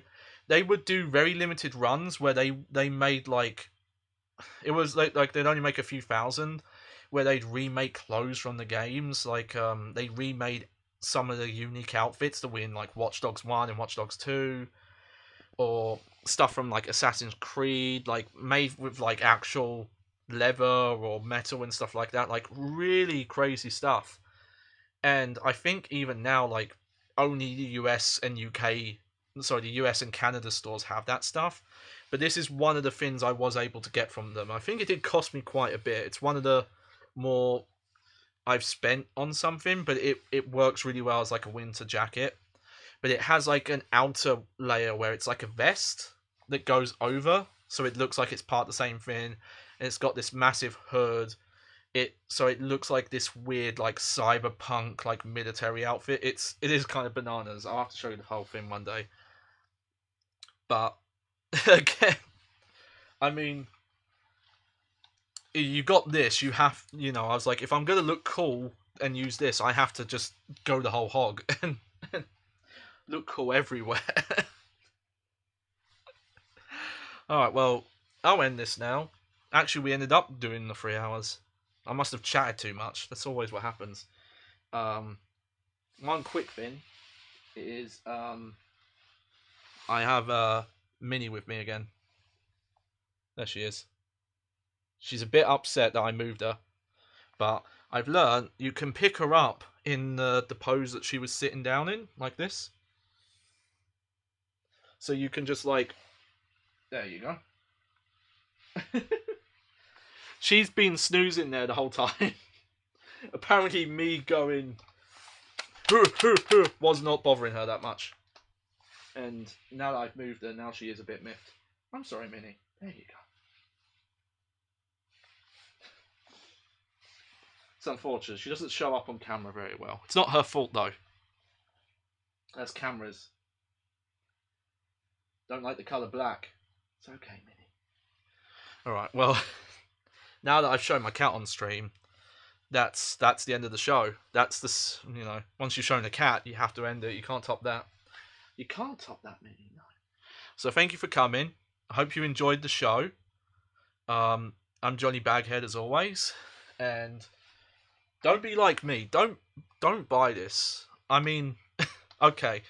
Buy it if you want, but you have to be a weirdo that's like, oh yeah, I'm going to buy a Move controller and the PlayStation Eye camera for PlayStation 3, and I'm going to buy the navigation controller, and I'm going to buy these weird games that use it. But honestly, you don't need this. If you really want to play the light gun games, you can get this one, or there's the unofficial ones that are just as good. But PlayStation 3, surprising, has a lot of like rail shooters on it. There's also the Dead Space rail shooters on there as well. We'll have to stream that one day.